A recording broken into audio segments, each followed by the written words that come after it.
Chapter 774. But boss, I've asked for you just now. Feng Ling will also go. Xiao Su took credit for himself with a straight face. Nan Heng paused and sneered. She can go. What does it have to do with me? Then why did you come to Feng Ling's place? When she goes, don't get too close to the members of Team 1. Just let her stay with the others. I'm going to have a drinking competition with a large group of people from Team 1. Without your brilliance, I can experience the most handsome surf singing. I don't accept any objections. Anyway, Han Jin had slipped away, so Xiao Su simply boasted shamelessly. However, in the end, Xiao Su didn't go inside. After learning that Feng Ling would go, Nan Heng didn't go inside. But in the evening, he obviously didn't intend to let Xiao Su mix with Team 1 to have a drinking competition. The location was chosen by several drill masters in the base. Only the people in the base knew that there was such a high-end hotel near 11 base. The investor of this hotel must have something to do with the Li family. Obviously, it was suicidal to open such a luxurious hotel in such a suburban location, and the customer flow wouldn't be large at all. But the investor clearly wanted to please the Li family and 11 base, so this hotel existed. Xiao Su sighed along the way. Didn't you agree to let me go with Team 1 to have a drinking competition alone? Boss, why did you make an appointment with Han Jin to have a few drinks in the evening? You said that all the teams are the same. Why do you still insist on having a drink with Team 1 today? All the teams in the base are indeed the same. Team 1 is trained by me personally. We've been together for so many years, and we have feelings for each other. How can a few glasses of wine bother you? I brought a group of people, but I'm afraid only one person has feelings for me. Get lost. As the protagonist who was welcomed back by the base, Nan Heng took Xiao Su and a few other people almost on time, and the supporting actors, led by Han Jin, arrived at the appointed place early. Han Jin usually wore a black uniform in the base. Today he rarely came out, and he didn't come out for a task. He just wanted to show off, so he changed into a suit he bought from somewhere. He looked very handsome, but in this kind of place, he looked like a lobby manager. The other members of the base also changed into various kinds of clothes today, including various popular styles or suits and shirts. The usually tough young men looked especially sexy today. More than a dozen drill masters followed Nan Heng all the way to the resplendent hotel. This hotel was indeed not the property of the Li family, which could be seen from the exterior decoration. The elders of the Li family had also experienced many things. They knew too well that when they held some power in their hands, they couldn't show too much of their glory in the business circle. So most of them looked very simple and low-key. And the so-called resplendent hotel, in this hotel really exuded a sense of wealth from the inside out. Even the floor was glittering gold. The walls were also golden. In the spacious private rooms of hundreds of square meters, even the wine glasses on the coffee table were golden. There was a rotating golden ball above his head. As soon as the switch was pressed, there was golden light in all directions, which was like the scene of a nightclub in a certain era in China. The members of the base just wanted to come out to drink, and didn't pay much attention to the environment here. Only those who came in with Nan Heng looked inside with complicated expressions, and were speechless. If he had known that this place was so ostentatious, he wouldn't have come. Boss Li always hated this kind of place the most. Xiao Su was dumbfounded. This place is too. A drill master said. Whatever, as long as the wine is delicious. Anyway, no matter how ostentatious this place looks, with Boss Li here, it will always show a different temperament. Come on, let's drink. The group of people then staggered from side to side with laughter, because this act of flattering Boss Li was too obvious. Ah Feng, who came with him, was indeed a man sent by the Li family. He was very familiar with the affairs of the base, and the various business occasions in the business circle outside. He skillfully arranged for the members of each team to go to several large private rooms, and then arranged for a few members who were good at singing to stand up and sing, while he took Han Jin to the reception desk to carry the wine. After all, there were a lot of people in the base, and everyone was good at drinking. The staff in the hotel couldn't carry so many people, so they had to help carry the wine. The nearest private rooms were all occupied by the people of 11 base. To put it simply, they were all men. There were only 2 girls present, and they were the staff members sent by the hotel to serve and manage each private room. Perhaps these men were used to being vegetarian in the base. It was rare for them to see 2 beautiful girls, but none of them came up to flirt with them or ask for their phone numbers. They just drank and sang, and didn't pay attention to the girls at all. Or, it was because boss was present. No one dared to be too arrogant and presumptuous. Xiao Su turned back to call Feng Ling. You've been first in the assessment for 2 years in a row, but your physical fitness has never been recognized by boss, right? Come on, let's carry the wine. He had intentionally called Feng Ling out, because Boss Li also went out to help carry the wine. He wanted to ask Feng Ling to go with him.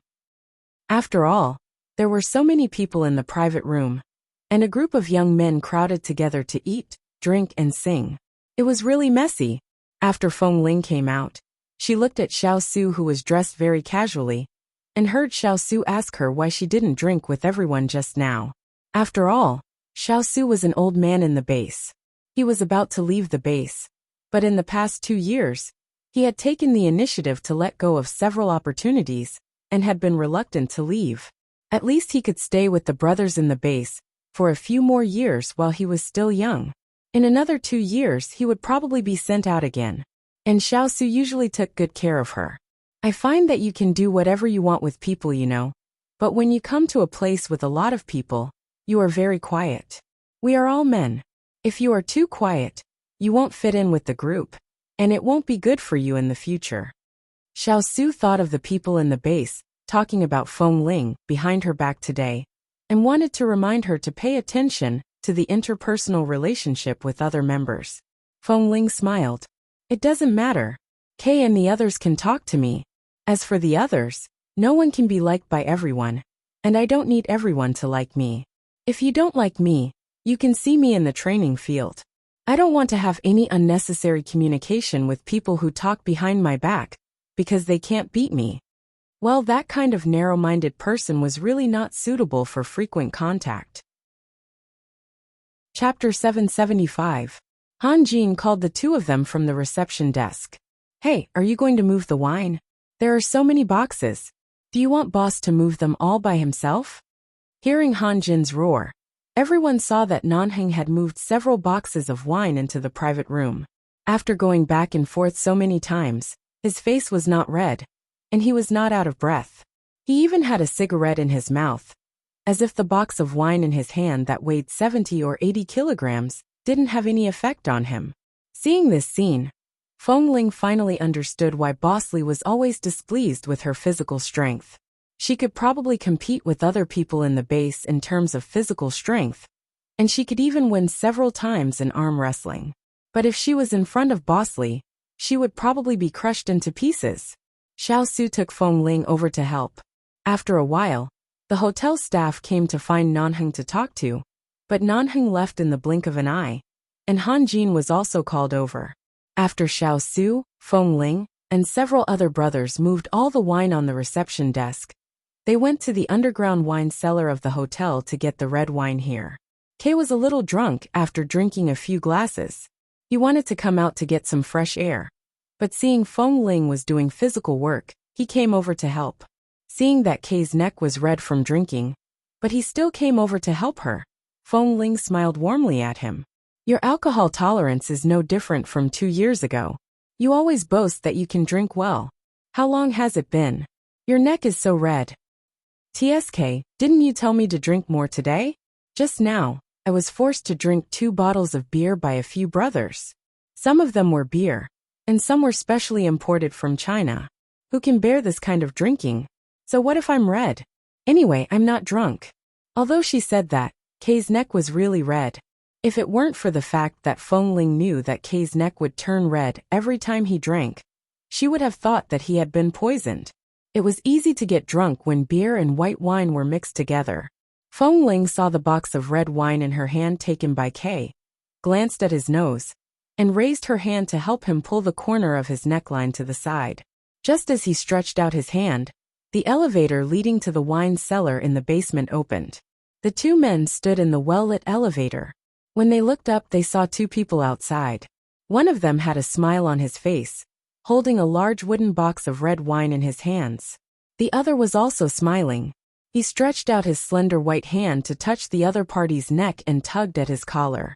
Kay and Feng Ling both turned to look at the people in the elevator, only to see Han Jin, with a complicated expression, and Li Nanheng expressionlessly. Han Jin first looked at Feng Ling with a reproachful look, and then looked at Kay sympathetically with a haha, you're finished. It's time to say goodbye to tomorrow's sun. Kay was usually very careless and rough. He was used to fooling around with Feng Ling, but he also knew that he had to restrain himself in front of Boss.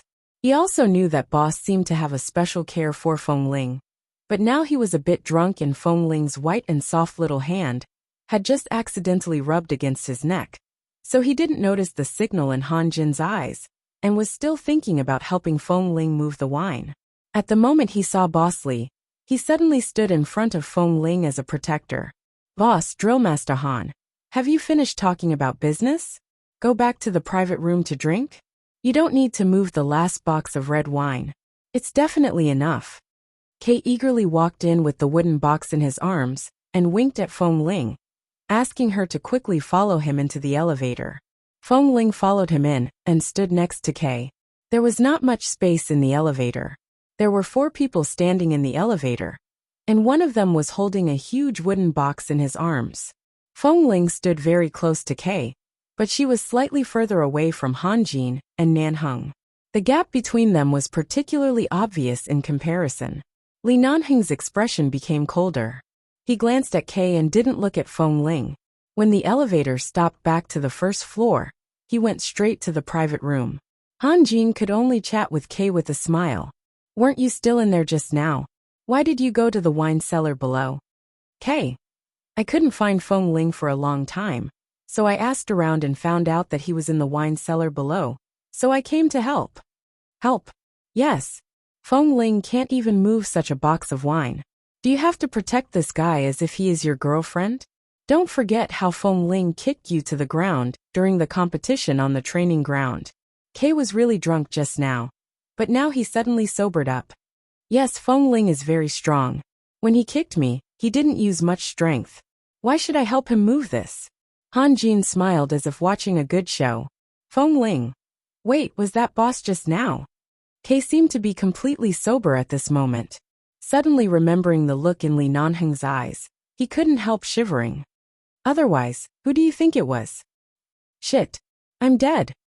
When Kay hurriedly moved the box to the private room, Han Jin also took a meaningful look at her, and then left Feng Ling standing alone in the elevator, a little stunned. Xiao Su passed by from the other side with a few bottles of liquor. Why are you in a daze? The elevator will go up soon. Which floor are you going to? Feng Ling came back to herself and stepped out of the elevator. Back in the private room, Kay felt that he might be frozen to death by Boss's eyes, so he tried to make himself as invisible as possible. He hid in the corner behind the crowd and chatted with others, not even daring to show his head. After entering the private room, Feng Ling found a place to sit down. Because there was a long-range sniper training assessment tomorrow, she didn't intend to drink at all. After all, she didn't want to affect tomorrow's assessment. The people in the private room took turns to sing, and the volume was very loud. The sound of drums and electronic music came from the stereo, which was deafening and made people dizzy. There was only one thought in her mind. No matter who persuaded her to drink tonight, she would at most drink a few glasses of mineral water with them. She would never drink a sip of alcohol. At this moment, Han Jin and Xiao Su found that Nanheng was supposed to get Feng Ling to stay with him tonight, but Boss didn't even look at Feng Ling in the private room today. Chapter 776. Seeing that Boss didn't go to Feng Ling's side and Feng Ling had been staying in the corner drinking water, Kay crept past the crowd and came to Feng Ling's side. Why do you drink so much water? Don't you want to drink a glass of wine? With that, he poured a glass of wine for Feng Ling. Don't worry about tomorrow's assessment. Anyway, Boss is here today. If the assessment is really affected because of everyone drinking, we can move it to the day after tomorrow. It doesn't matter. Don't be so reserved. Everyone is out to play, and the protagonist is Boss. You won't make things difficult for us tomorrow. Kay lowered his head to pour wine for Feng Ling, and the two sat next to each other in the corner of the sofa. When Kay lowered his head, Feng Ling happened to turn her head to talk to him, and their faces were particularly close. And at this moment, Feng Ling instantly felt that someone's eyes seemed to be fixed on her. She looked forward, only to see Li Nanheng sitting in the high chair in the middle of the private room, and his eyes met hers in the air.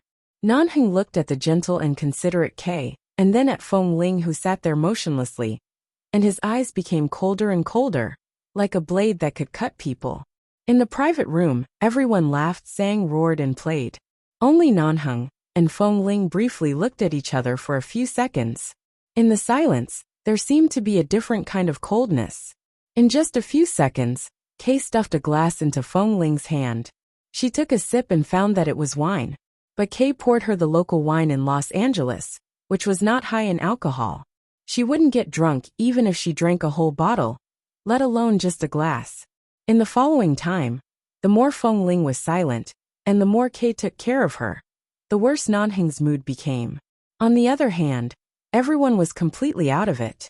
They were making a lot of noise, playing finger-guessing games, changing private rooms to play board games, or singing or playing cards. All sorts of entertainment activities were being played. It was not that Feng Ling didn't care about these things, but she had never played these things before. In the past 2 years, she had watched others play in the base and learned from them. But no matter what they played, she still couldn't beat them. Finally, they found some sense of victory in these entertainment events. Usually, the people who were thrown over their shoulders by her on the training ground seemed to be addicted to challenge her in various board games. But in the end, Feng Ling lost all of them. She really didn't know how to play. He wasn't interested at all. However, this group of people was extremely excited. She was clearly the loser, but they were so happy that they directly lifted her up and circled the room several times. Later, when they played cards, as long as anyone found out that they were in cahoots with Feng Ling, they would directly fold and admit defeat. Later on, everyone started to play the drinking card game. The rules were that in each round, everyone would draw a card, from A to K. Each card had a different reward or punishment. For example, the person who drew 2 could drink a glass of wine, and the person who drew 3 would have to be a prostitute for the round. In this round, everyone who was punished to drink could ask the prostitute to sit on their thighs and feed them wine. What's more, when the prostitute fed wine, not only did she have to sit on their thighs and personally feed the wine to her mouth, she also had to say in a sweet voice, "Sir, drink well," since the people present were all men. The ladies dressed as women had to wear tight black sequin dresses that could only be seen in nightclubs to sit on the laps of the old man and drink. This scene was exciting just thinking about it. The hotel also cooperated and really found the same tight dresses of different sizes within half an hour, from XXXL to M, and hung 4 or 5 dresses in the private room. Whoever was punished had to change into this kind of dress, and then accept the punishment. Later, Li Nanheng drew the drinking card. The members of 11 Base were very sensible. No one dared to ask boss to wear this kind of dress to sit on their thighs, so they simply asked him to drink 3 glasses of wine as punishment. No one courting death asked boss to serve them. The only exception was boss. All the others who drew the drinking card were not spared in the end. But Boss Lee was not too disappointed. When he was punished to drink 3 glasses of wine, he directly drank 6 glasses, doubling the punishment of not changing the dress. The wine he drank was very strong. Ordinary people would be drunk after 2 or 3 glasses. But Boss had a good capacity for liquor. He had no problem drinking 6 glasses, and he even punished himself, so everyone was convinced. When Feng Ling drew the drinking card, the group of men in the private room suddenly became excited. With a roar, when Feng Ling was about to say, "Why don't you drink a few glasses of wine to punish yourself?" Xiao Su had excitedly stepped forward and handed her the M-size tight dress that no one else could wear and directly stuffed it into her arms. "Put it on. Let everyone see. What kind of peerless beauty Feng Ling will look like in women's clothes. Will it make us all gay?" "That's right, Feng Ling." Feng Ling's eyes lit up. Yes, yes, didn't someone say that Feng Ling is the team flower of Team 1 a while ago? Ha ha ha ha, put it on. F*CKU. K threw a peanut at their heads. Feng Ling is a real man. What the hell are you spending money for? I don't know whether he is a real man or not, but it is a fact that he is more beautiful than a woman. Oh, by the way, in addition to the dress, is there a wig in the hotel? Let Feng Ling put on the dress, and then put on a wig, the kind with waist-length hair. Feng Ling didn't intend to wear this tight dress at all. She usually wore men's clothes to make these people fantasize. If she really put on this dress, wouldn't she be courting death? Hey, why did you throw the dress on the sofa? When we come out to play, we should have fun. Boss just punished himself by drinking 6 glasses of wine. That's Boss. Boss is still the protagonist today. But you can't. Just now, didn't the boys from other teams put on women's clothes and come out to drink? You have been the first in the assessment for the past 2 years. It's rare for you to come out, and let us have some fun in the entertainment. Don't be a disappointment. Hurry up and change your clothes. The drill master of a team came over with a smile, picked up the dress again, and threw it into Feng Ling's arms. You are always shy. You don't take a shower with us, and never change your clothes in front of us. We are all men. It's common for you to come out bare-chested, but you never do it. If you don't want to be seen, go out and turn left. There is a bathroom. After changing, come back. We don't mind waiting for you for a few minutes. Hurry up and change. At the thought of Feng Ling changing into women's clothes, I'm so F*King looking forward to it. Feng Ling held the dress in her hand and didn't speak anymore. She really couldn't be a disappointment on this occasion. She didn't drink much just now. If she continued to be silent, it really wouldn't be good. Kay at the back also joined in at this moment. If they ask you to change, just do it. Anyway, we are all 24K men.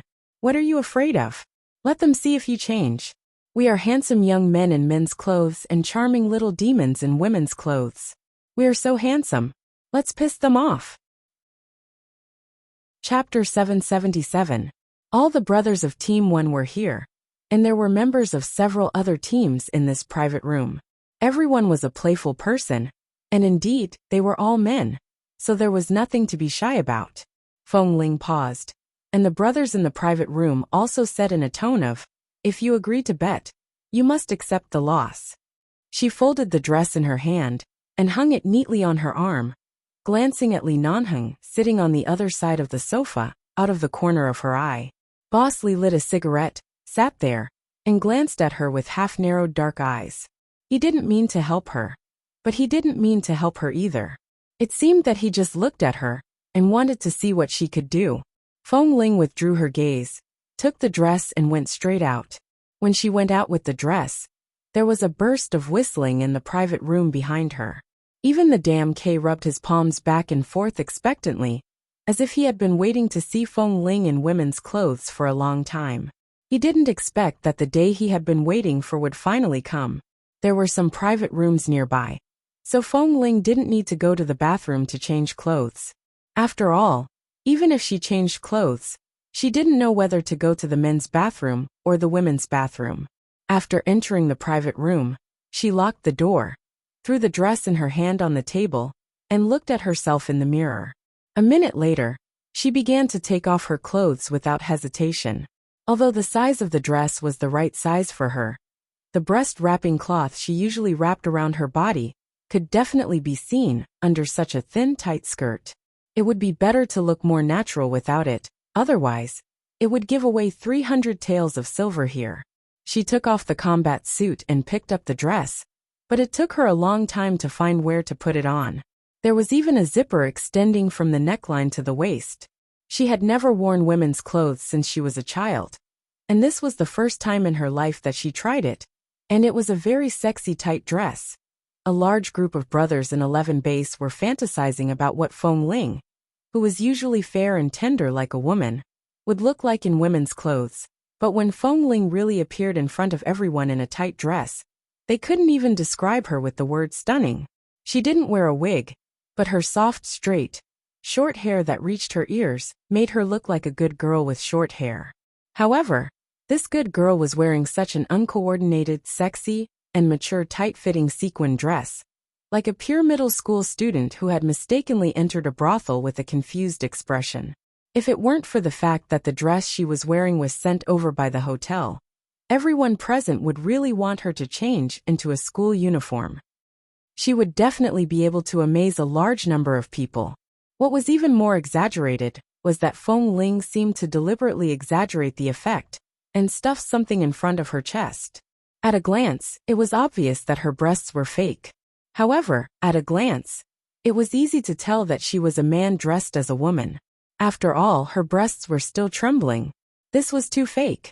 But when they looked down, they found that the guy who came in wearing his usual black military boots also had a pair of slender and white legs.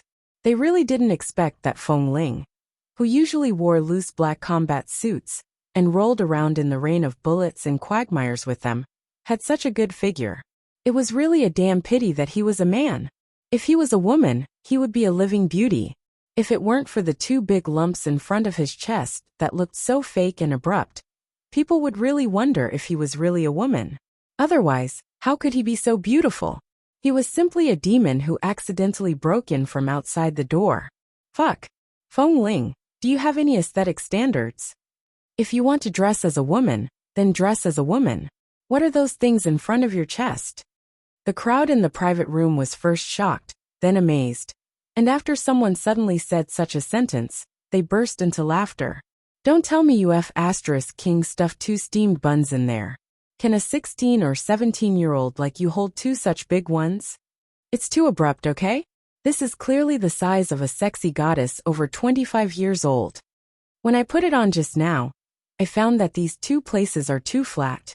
I really don't deserve such beautiful clothes. Don't you want to see women's clothing? Don't you want sexy girls? In order to cooperate with you, I specially asked for 2 balloons from the waiter outside and filled the balloons with water. Don't the size and softness of the water balloons look more sensational than things like steamed buns? Feng Ling said without changing her expression. After all, this was the effect that she wanted to use exaggeration to dispel people's doubts. Sensational my *SS. Motherf *her. The beauty of this little beauty has been ruined by your 2 water balloons. But really, Feng Ling, you're probably reincarnated into the wrong body in this life. You should be a woman. But why are there 2 pieces missing in front of your chest? Not only 2 pieces missing in front of the chest, but also 1 more piece below, okay ha ha ha ha. Listening to the group of people's ridicule, Feng Ling still remained calm. I've dressed as a woman. These 2 balloons are very uncomfortable, and the clothes are very tight. Can I change back? With that, Feng Ling turned to go out. Hey, come back. Xiao Su followed behind at this time. Why are you going? Have you forgotten the rule of punishing the wine just now? What rule is there when you wear women's clothing? Who told you that it's over after putting on this dress? Hurry up and feed the wine. Yes, yes, come and feed the wine. Whose turn is it now? It's Boss Li's turn. As soon as they heard that it was Boss Li's turn, Xiao Su, Han Jin, and the others immediately looked at each other with various meanings in their eyes, and finally couldn't help laughing with everyone. Nanheng sat on the sofa without moving from beginning to end. A cigarette had already been burned out. Before Feng Ling changed her clothes and entered the door, he pressed it out in the ashtray. When he saw Feng Ling come in, his eyes fell on her. His dark eyes were so calm that no one could see any emotion. He just looked at her without saying a word, but his eyes never moved away. Even though everyone began to urge Feng Ling to quickly sit on Li Dasha's lap and feed him wine, Nanheng still sat there quietly, as if it had nothing to do with him. However, when Feng Ling looked at him, although he did not speak, he leaned against the back of the sofa and opened his legs. He remained silent but clearly waited for her to come over. Chapter 778. Seeing Feng Ling dilly-dallying, Fatai grew anxious and couldn't help but say, usually, Feng Ling is quiet and only acts like a man on the training ground. Does he really think he's a woman, after putting on women's clothes today? Come on, we're all men. What's there to be embarrassed about? It's rare for such a strict man like Boss to be so open today. Didn't you see that Boss didn't refuse? Among the hundreds of brothers, you're the only one who has the opportunity to sit on Boss's lap, okay? If you're envious, You can also put on women's clothes and sit on his lap now. Han Jin said with a smile. Fatai. I can't King wear it. Isn't there another size XXXL? You can always put it on if you squeeze it a little. K. It's not me who lost. The one being punished is Feng Ling. Xiao Su smiled and scolded. Don't try to make things clear for yourself. What you should say is that even if you lose and you're asked to change into women's clothes and feed boss wine, boss would probably rather punish himself with 100 cups than let you sit on his lap. That's right, Fatai. If you King sit on boss's lap, his legs will be crushed. Fatai. The group of people began to roar with laughter again. On this side, Feng Ling had already picked up the wine on the coffee table and poured a cup. Then she turned to look at Nan Heng, who had been sitting there quietly and staring at her with a pair of deep black eyes. She walked over and glanced at his firm thighs under his black stylish pants. She didn't sit down but just handed the wine to him and said respectfully, Boss. Nan Heng raised his cold brows slightly. He didn't take the wine, nor did he move. He just looked at her with a faint smile and coldness. Hey, the brothers in the private room all sighed. Feng Ling, which elder are you offering tea to? What did you do when you were punished to drink? Even if you don't understand the rules of the game, you should know how to do it, right? Just now, when those two from Team 1 sat on the instructor's lap and fed him alcohol, you even laughed along with him. Don't tell me you don't know how to feed. The crowd kept jeering, but Nan Heng remained silent. Feng Ling glanced at the crowd and silently remembered the few people who jeered the most today. Next time on the training ground, she would definitely kick them until they were so swollen that even their own parents wouldn't be able to recognize them when they returned home. Nan Heng clearly saw that Feng Ling was silent and obviously holding a grudge. He indifferently glanced at the crowd that was still making a ruckus, and finally, his eyes fell on the youth, who was holding a glass of wine. Seeing that she really couldn't avoid it, Feng Ling had to cater to everyone. All right, I'll sit. With that, Feng Ling sat on Nan Heng's lap, pursed her lips, and then put on a smile. She brought the golden, translucent wine to his lips. She blinked at the man, who instantly raised his brows and bent his head to look at her at such a close distance, saying loudly, Boss, drink well. The whole crowd burst into laughter and cheered. However, Nan Heng curved the corners of his lips slightly coldly and evilly. His hand that was casually resting on the back of the sofa was taken down and naturally placed on her waist. As soon as his hand touched her waist, his eyes stared at her face. Usually, when he was wearing the uniform, he seemed to have some muscles and looked a little strong. But now his hand touched her waist, which was slender and soft, as if it was not as thick as what he usually saw. The man's fingers caressed her waist faintly, as if he was deliberately teasing her. Feng Ling originally thought that she could leave immediately after feeding him, but the man's scorching palm on her waist gradually made all the hair on her body stand up. Is this how you were going to play just now? What should I say? The man's palm stroked her waist, and then he gently stroked back and forth with his fingertips. At the same time, his voice was low and hoarse, almost sticking to her ear. His breath was cool and slightly warm, making her ears itch. Feng Ling clenched the wine glass in her hand and continued to smile.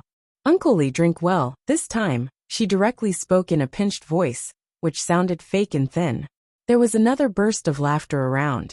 Obviously, they were very satisfied with this scene, and whistles and cheers came one after another. Why is your waist so thin? Is it like this usually? Nan Heng ignored the crowd. When he caressed Feng Ling's waist, he felt as though he was addicted. He felt that if he closed his hands casually, he could almost trap her entire waist between his fingers. This was probably what the so-called slender waist can't even be grasped meant. Recently, I've been eating less and exercising too often, so I've lost some weight. Also, my bones are quite small. Boss, you should be able to tell from my height that a petite man like me is definitely not sturdy enough. If I want to have a fat waist like Fatai, I'll probably have to eat for another 5 to 7 years. Feng Ling maintained her calm expression, although the man's hand on her waist almost made her so sensitive that she wanted to jump up and leave. She still resisted. Really, Nan Heng was about to lean close to her ear. At this distance, He could vaguely smell the faint scent of shower gel on Feng Ling's body. This guy was never sweaty like others. Even if he sweated all over after practicing for several hours, there would not be any unpleasant smell. It seemed that the fragrance of shower gel was like this. Sometimes it was very light, and sometimes it was particularly strong. So how much shower gel did Feng Ling use when she usually took a bath? Didn't normal men just take a quick shower and put on some shower gel? How long was this guy going to take a bath? With the excuse that Boss Lee hadn't been back for nearly 2 years, he made Nan Hung drink one glass after another. Even if Nan Hung had a huge amount of alcohol, when mixed with red, white beer, and all kinds of foreign alcohol, all the sober thoughts in his mind gradually disappeared. Feng Ling also felt that alcohol was a good thing. She had only drunk 2 or 3 glasses, and the world was spinning in front of her. She didn't know how the others were drinking. She didn't think too much rationally, just listening to the laughter of everyone. She had a feeling that she really belonged in the clean environment of 11 Base. If she hadn't entered 11 Base, where would she be now? Even if she didn't starve to death, she probably wouldn't be able to find a suitable life for herself. Perhaps because she couldn't adapt to the outside world. She would hide in the jungle like a tortoise and slowly live like a werewolf? Later, Nan Hung was really drunk. After drinking a few more bottles, he went straight to the bathroom. Kay sat next to him and watched Feng Ling stop drinking and directly replace the white wine in the glass with mineral water every time. He didn't expose her and let her fool others with mineral water. Later, seeing that Nan Hung didn't come back for a long time, Feng Ling thought for a while and felt that Boss Lee was really drunk. So she got up and went out to see how he was now.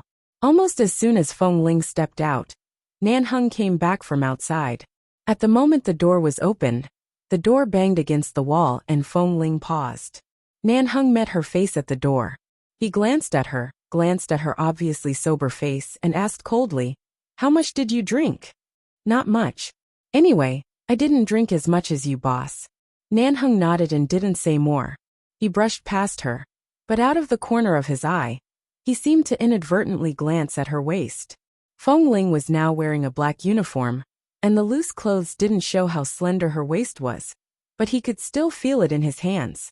Seeing that Boss had come back, Feng Ling didn't go out anymore. She turned and went back to her seat, but through the crowd from time to time, she felt that Boss Lee's eyes were especially dark and deep after drinking too much. It was like some kind of endless abyss that could suck people in an instant. Everyone in the private room was drinking. Previously, they could stand up and respect Boss rationally, but now they were all swaying and reveling. Xiao Su held the microphone and sang, intoxicated with himself. Han Jin also picked up the microphone and sang. Because there was no woman in the private room, the two men sang with their arms around each other's shoulders. "We are all in the same boat. Who hurts who more?" Then, the two of them ran wildly at the same frequency in different tunes. They were worlds apart from the one that was missing. Finally, they finished drinking and singing in the hotel. The journey back to 11 Base was not far, so a large group of people walked back.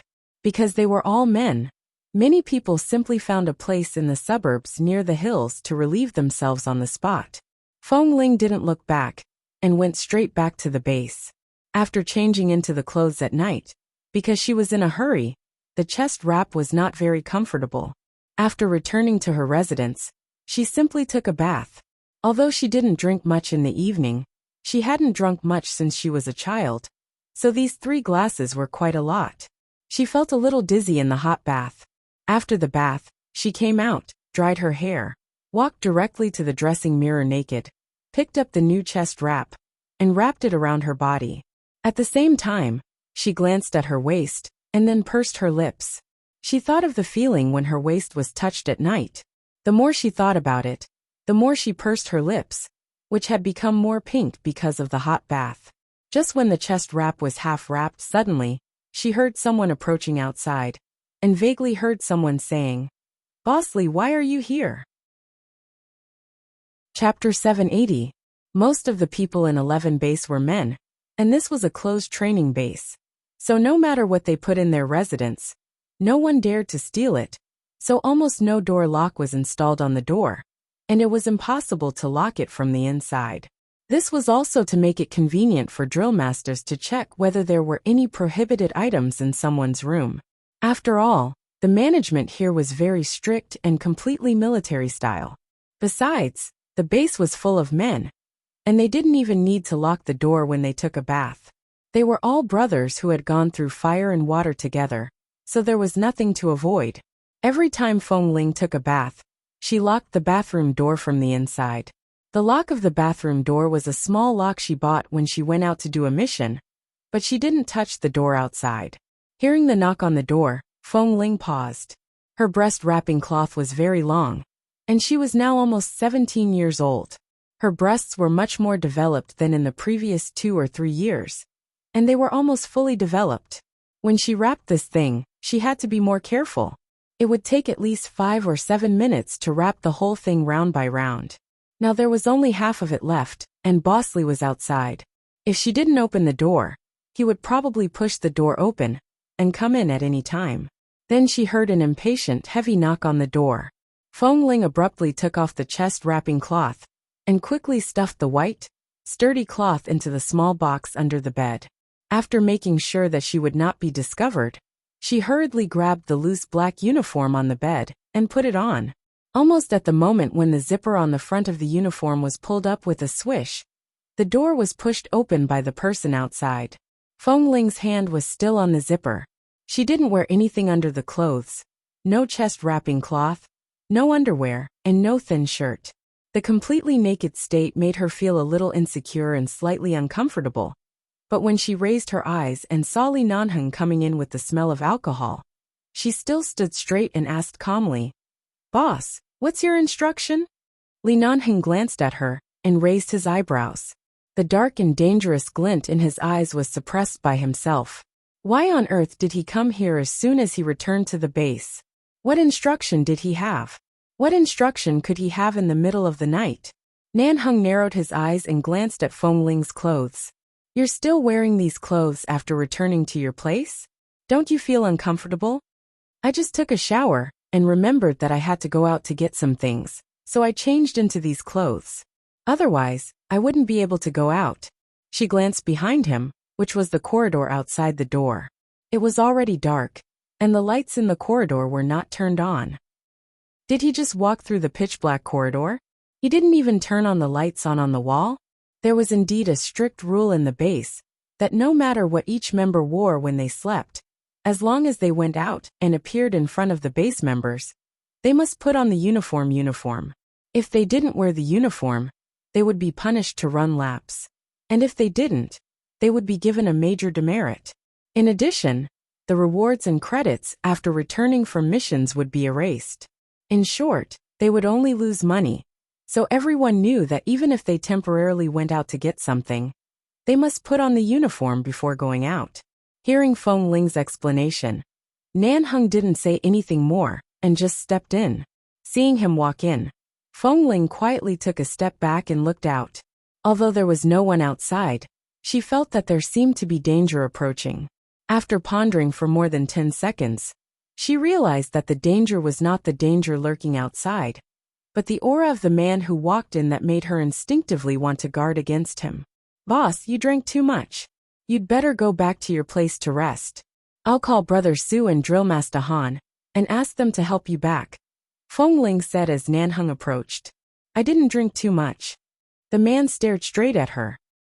"If you didn't drink too much, you should go back to your place. Why did you come here?" Feng Ling's face was calm. She didn't want to express her guilty conscience at this moment, and the impatience and anger caused by her guilty conscience. "I went out to get something and came back to rest. I have an assessment tomorrow, so I have to rest early." "Okay." Nanheng said that he didn't drink too much, but his eyes were clearly covered with a layer of mist. At a glance, she could tell that he was not sober, but was forcing himself to stay sober. He just stared straight at her, and then suddenly smiled. "Tomorrow's assessment. I came to see how you're prepared." She had never seen Bosley smile like this. In the past, he always sneered or put on a fake smile. This kind of indescribable smile made Feng Ling's heart tremble inexplicably. She seemed to unconsciously pull her clothes forward again, trying to use the loose clothes to hide the developed curve inside. I didn't dare to drink too much at night, so I'm not really affected. I just want to rest early and wake up early tomorrow to practice my marksmanship before the assessment. I should be fine after that. I'm well prepared. Even though she knew that the person in front of her was a drunkard who was not sober, Feng Ling still answered calmly and seriously. Nanheng also nodded seriously and said vaguely, "That's good. Don't let me down." "Boss, don't worry." As Feng Ling spoke, she looked at his eyes again, hesitated for a moment, and said tentatively, "Shall I call Brother Su now and ask him to help you back?" "Help me? Do I look like I can't stand properly?" Nanheng took another step closer to her. At this moment, he was almost pressed against her. The surging smell of alcohol rushed into her nose, making the expression on Feng Ling's face instantly become unnatural. She was about to step back, but her waist was suddenly tightened.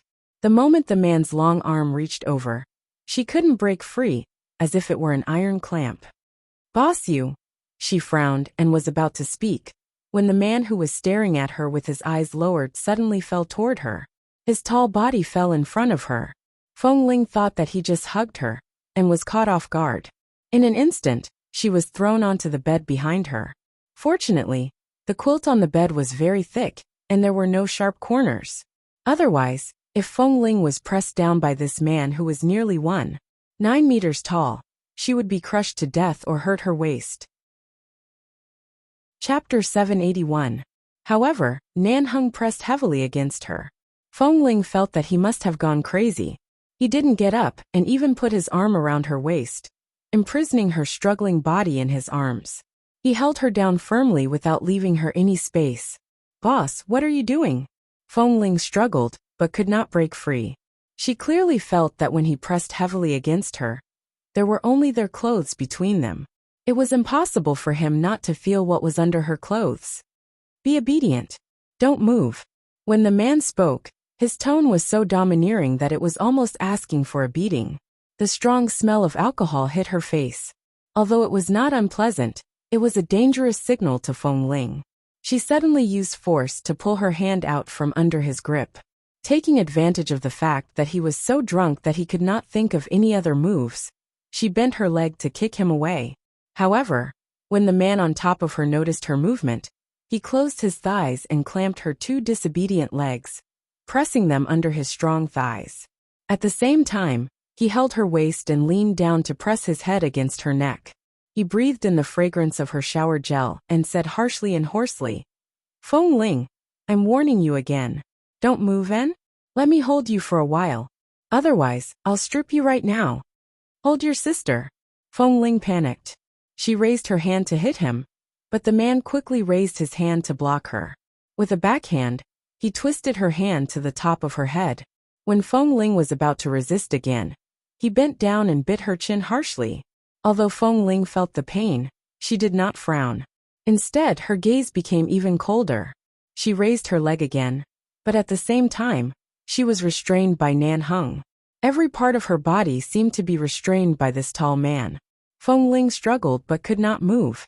She could only lie on his body, and stared in disbelief at the man, who was clearly not sober enough. Staring at his deep, black eyes that seemed to be able to suck in a person's soul, she said angrily, "Boss, wake up. We are all men. Don't mess around." When the man heard her say that they were both men, his gaze suddenly landed on her chest, that was heaving up and down in anger. Although Feng Ling's clothes were loose, after being pressed down by him, the front of the clothes had already vaguely outlined the outline of her chest. He narrowed his eyes and looked meaningfully at her face, which instantly stiffened because of his gaze. "What is this?" Before she could speak, the man's hand had already pressed down on her. Her entire body trembled. She could feel the warmth of the man's palm through her clothes. Her somewhat stiff gaze met his, and in an instant, she saw the man slowly narrowing his eyes and staring at her dangerously deep. "A woman?" "No." Before she could finish speaking, Nanheng's hand squeezed through her clothes, as though even he couldn't quite believe this touch. The place that was usually wrapped around her chest, and had never been touched by anyone, was suddenly stimulated so greatly. Even through her clothes, Feng Ling's blood still boiled and flowed in reverse. The man's expression was especially serious when he suddenly raised his hand and was about to tear her collar open. Feng Ling gradually gathered strength in her hand, and in the blink of an eye, abruptly slammed against the back of his neck. When the man who had just pulled her collar open abruptly fell down with his eyes closed, she pushed him away with force, flipped over from the bed, and retreated 2 meters back. She raised her hand to adjust her collar, and then turned to look at the man who had fallen on the bed motionless. After watching for dozens of seconds, she slowly let out a long, slow breath. No matter how well her physical fitness had been trained in the past 2 years, her strength still paled in comparison to Nanheng's. Earlier, when she was pressed on the bed, she could clearly sense the disparity between the two of them. Although her strength was not as good as his, at least she could accurately pinch the vulnerable acupuncture points of the human body, and could at least knock out a man who was too drunk to be sober. If it weren't for the fact that he was the boss of 11 Base, she couldn't hurt him if she wanted to stay here. Just now, she wouldn't have moved her hand, but would have directly pulled out the dagger hidden under the mattress and directly killed him. Feng Ling originally wanted to tidy up her messy clothes, but as soon as she raised her hand, she paused and pulled down the collar button that she had just buttoned, revealing only her collarbone, and then picked up her cell phone to call Kay. When Kay heard the news and rushed over, he pushed the door open, only to see Boss Lee lying on the bed smelling of alcohol, and Feng Ling standing next to him whose hair and clothes were messy, and her face was a little pale. Then he saw that Feng Ling's collar seemed to have been torn open. Kay didn't understand much on the phone just now, but at this moment he roughly understood. Shit. Even if Boss really liked Feng Ling, he couldn't force himself on her. How old was Feng Ling? She was not even 17 years old. Was he so drunk that he directly came over and wanted to skin Feng Ling alive? Feng Ling. Kay looked at Feng Ling, who was almost raped by Boss with a complicated expression. Boss Feng Ling seemed to be a little flustered and anxious as she looked at him. Kay, help me. In this case, what could he do? I'll definitely help if I can, but how can I help in this situation? Was Boss knocked out by you? If he wasn't knocked out, do you think I can still stand here? Feng Ling asked him with a pale face. Kay paused before saying, Feng Ling, in fact, I always feel that Boss seems to have some feelings for you.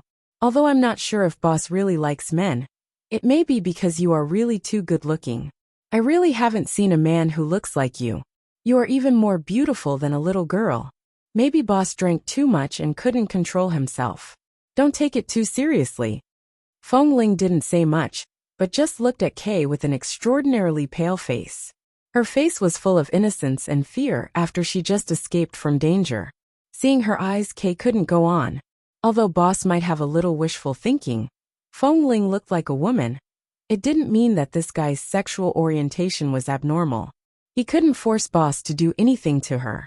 I just want to ask you one question. Will you help me in this matter? If not, I'll leave the base tomorrow, Feng Ling said expressionlessly as she buttoned her collar again. Chapter 782. The next day, the moment Nanheng opened his eyes, before he could see where he was lying, he felt so dizzy that he couldn't stand it anymore. He raised his hand to press the pillow in his temple before he opened his eyes again. Finding that he was not sleeping in his own room, he frowned and sat up abruptly, only to see Kay sitting on a stool by the bed. The moment he saw Kay, Nanheng was in a trance. Last night, he returned to the base after getting drunk. And then why did he remember going to Feng Ling's place? Was it a dream or was it real? Or did he go the wrong way? Or was it just an illusion? But no matter what, he should either be sleeping in his own room or at Feng Ling's place. Why was he in Kay's place? Boss, you're awake? Kay looked at him with a conflicted expression. Hearing his tone, Nanheng felt that things were not simple. He narrowed his eyes at him coldly. Kay quickly nodded but still sat there as if he was frightened and aggrieved, not daring to approach him. Nanheng frowned because his head was hurting, and because Kay's expression was filled with all kinds of meanings. Why am I here? Boss. Kay looked a little embarrassed and gulped. You drank too much last night. I was going to sleep last night, but you suddenly pushed the door open and came in. I was startled. At first, I thought you didn't drink enough and wanted to have a few drinks with you, but I didn't expect you. Seeing Kay's expression, Nanheng frowned hard. What did I do? Maybe you really drank too much last night. I don't know who you thought I was. You probably thought I was a woman. You suddenly came up to me, hugged me, and pressed me on the bed. Li Nanheng. Then boss, I really didn't mean it. I know you drank too much last night, and didn't call my name, but I'm straight after all. If you did something to me, how could I, a man, go out in the future? So I knocked you out, just on the back of your neck. Kay said as he pointed at the sore spot on the back of Nanheng's neck. This acupoint was taught to us by Drill Master Han. He said it's the most vulnerable spot on the back of a person's neck. I learned it as soon as I learned it. Yesterday was the first time I used it, but I didn't expect you to really be knocked out, boss. Li Nanheng. Whose name did I call last night? Nanheng tried to digest Kay's words and asked calmly. I didn't hear it clearly. I don't know if it's Ling or Ling. It should be a woman, right? Otherwise, you wouldn't have touched my chest. Kay coughed as he spoke. Nanheng's face instantly darkened. He looked at Kay's flat chest with disgust. A grown man, and he was touching his chest? Nanheng's fingers twitched, and then he slowly raised his hand and gently clenched his palm. Although he didn't have a clear impression of what happened last night, he vaguely remembered that he seemed to have entered a room and pressed someone down. From Kay's words, he seemed to have touched someone's chest last night. Was it Kay? But when he thought about it carefully, he felt something was wrong. But the things Kay said did overlap with the vague images in his memory. Ling or Ling? Did he think he entered Feng Ling's room? Kay was now in Team 1. His room was only 1 floor away from Feng Ling's room, and the room number was the same. If he really drank too much last night, it was not impossible for him to enter the wrong room. But this feeling, Nanheng glanced at Kay's chest again. Although he was wearing a uniform, Kay was still sturdy. It was not as loose as Feng Ling's clothes. At a glance, he could see Kay's strong muscles and flat chest. As if it was because Nanheng was looking at his chest, Kay raised his hand in front of his chest with a frightened expression, as if he was determined not to be turned gay by boss. Nanheng silently raised his hand and rubbed the back of his neck. He carefully thought about what happened last night. The more he thought about it, the more he felt that it was Feng Ling who was pushed down. How could it be Kay? Are you sure I entered your room last night? Kay nodded. Yes. Seeing Kay still holding his chest with a guarded expression, Nanheng couldn't stay in this room anymore. He got up and was about to leave, but the moment he got up, he raised his hand and rubbed his forehead and the sore back of his neck. Damn it! If you know I drank too much, why don't you just call someone to help me back? Why don't you just King knock me to death? Nanheng turned back and glared at him fiercely. Kay's mouth twitched. It was an emergency. I couldn't control my strength. Boss, please don't blame me. I was just thinking about our innocence. Nanheng walked out expressionlessly without looking back. Innocence? If he had really entered Kay's room last night, then perhaps he should really thank Kay for protecting his innocence. After leaving Kay's room, Nanheng walked out with an ugly expression. When he reached the stairs, he suddenly saw Feng Ling coming down from upstairs. When their eyes met, Nanheng glanced at her coldly without batting an eyelid. When Feng Ling saw him, she looked at him in surprise. Boss, it's so early. Why are you here? At the same time, Feng Ling glanced at the doors of the rooms behind him. Drill Master Han and Brother Su don't live on this floor. Did you go the wrong way? Seeing that she didn't mention Kay or anything else, as if she knew nothing about what happened last night, Nanheng still looked at her coldly and didn't explain. When Feng Ling walked down and was about to pass him, he said, There are still 2 hours before the assessment. Are you ready? Almost ready. I'm going to practice for a while, so that my wrist movements won't be too stiff during the assessment. Very good. It's indeed necessary for a member of the base to have such sufficient preparation and combat effectiveness at all times. Nanheng turned his eyes and looked at her indifferently. At the same time, he glanced at her loose combat uniform and reached out to help her straighten her collar, like a leader tidying his subordinate's collar. But in the next moment, His gaze and hand paused at the same time. He stared at the inside of her neckline and suddenly said in a low and cold voice, "What are you wearing under this dress?" Chapter 783. Hearing his question, Feng Ling did not panic at all. She smiled calmly, raised her hand, and took the initiative to open her collar a little. She pointed to the white area inside. "This is the bulletproof vest that Drill Master Han gave me during the previous 2 dangerous missions. After all, there are a few shooting tests today, and I'm afraid that there will be some mistakes and danger. I'm still young, and I still cherish my life, so I put on the bulletproof vest. Do you think this bulletproof vest fits me well?" Seeing that Feng Ling pulled open a large piece of her clothes and looked carefully, he found that she was indeed wearing a layer of bulletproof vest. He looked down and found that her clothes weren't pulled open too much, but from this angle, her chest was also flat, which didn't overlap with his illusion. Although he had a strong feeling that what he touched last night was definitely not an illusion. But now, it seemed that this had nothing to do with Feng Ling at all. Nanheng's expression was indifferent. He watched as Feng Ling casually and calmly pulled up the collar of her clothes, and then looked at him very calmly. "Boss, I will work hard in today's sniper assessment and won't let you down." At this time, Nanheng suddenly didn't know what to say, so he just made a light sound and didn't speak anymore. Feng Ling nodded to him respectfully and politely, then said that she would go to the shooting range to practice for a while, and turned to leave in front of him. It wasn't until Feng Ling's figure gradually disappeared in front of him that Nanheng's expression darkened. He looked upstairs suspiciously, and then looked back at Kay's room. Even if he drank too much last night, he shouldn't be so muddle-headed. How could he recognize the wrong person? How could he go to the wrong place? But the important question was, even if he didn't recognize the wrong person, why did he come to find Feng Ling in the middle of the night? Damn it! Should he really marry a woman and put her by his side so that he could face his normal desires? Nanheng turned around with a cold face and suddenly saw Kay coming out of the door. As soon as Kay saw him, he was like a mouse seeing a cat and shrank his neck in fear. It seemed that he was really almost raped by him last night. The corner of Nanheng's mouth twitched, and he went downstairs with a cold face. Los Angeles was in the rainy season of the summer. One second the sky was clear, and the next it could rain cats and dogs. Within this day, the weather had been unpredictable for many times. Right now, it was the 3rd rainstorm that had started at midnight. At 10 o'clock in the morning, the sniper candidate assessment began. The assessment lasted for 2 hours, and the 30 people were divided into 6 groups. They were tested on various complex marksmanship skills, such as physical fitness, 100-meter shooting, aiming shooting, moving shooting, and 500-meter shooting.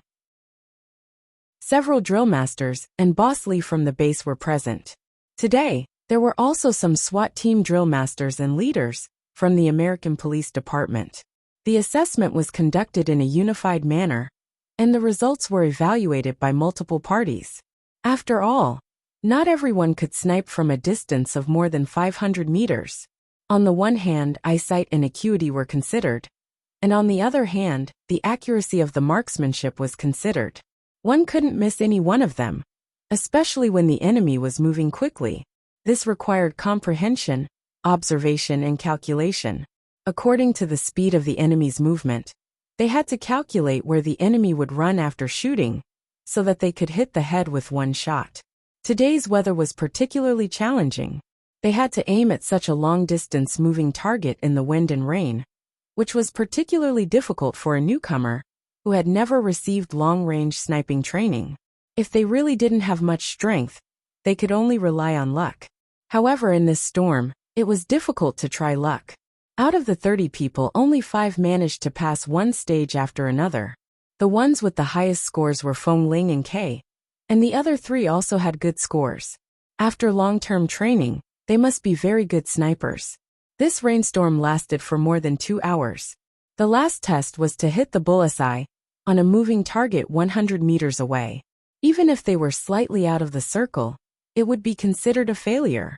What made all the examiners present, including Nanheng, gratified was that all 5 of them had passed. Even in such a violent storm, they still managed to hit the bull's eye.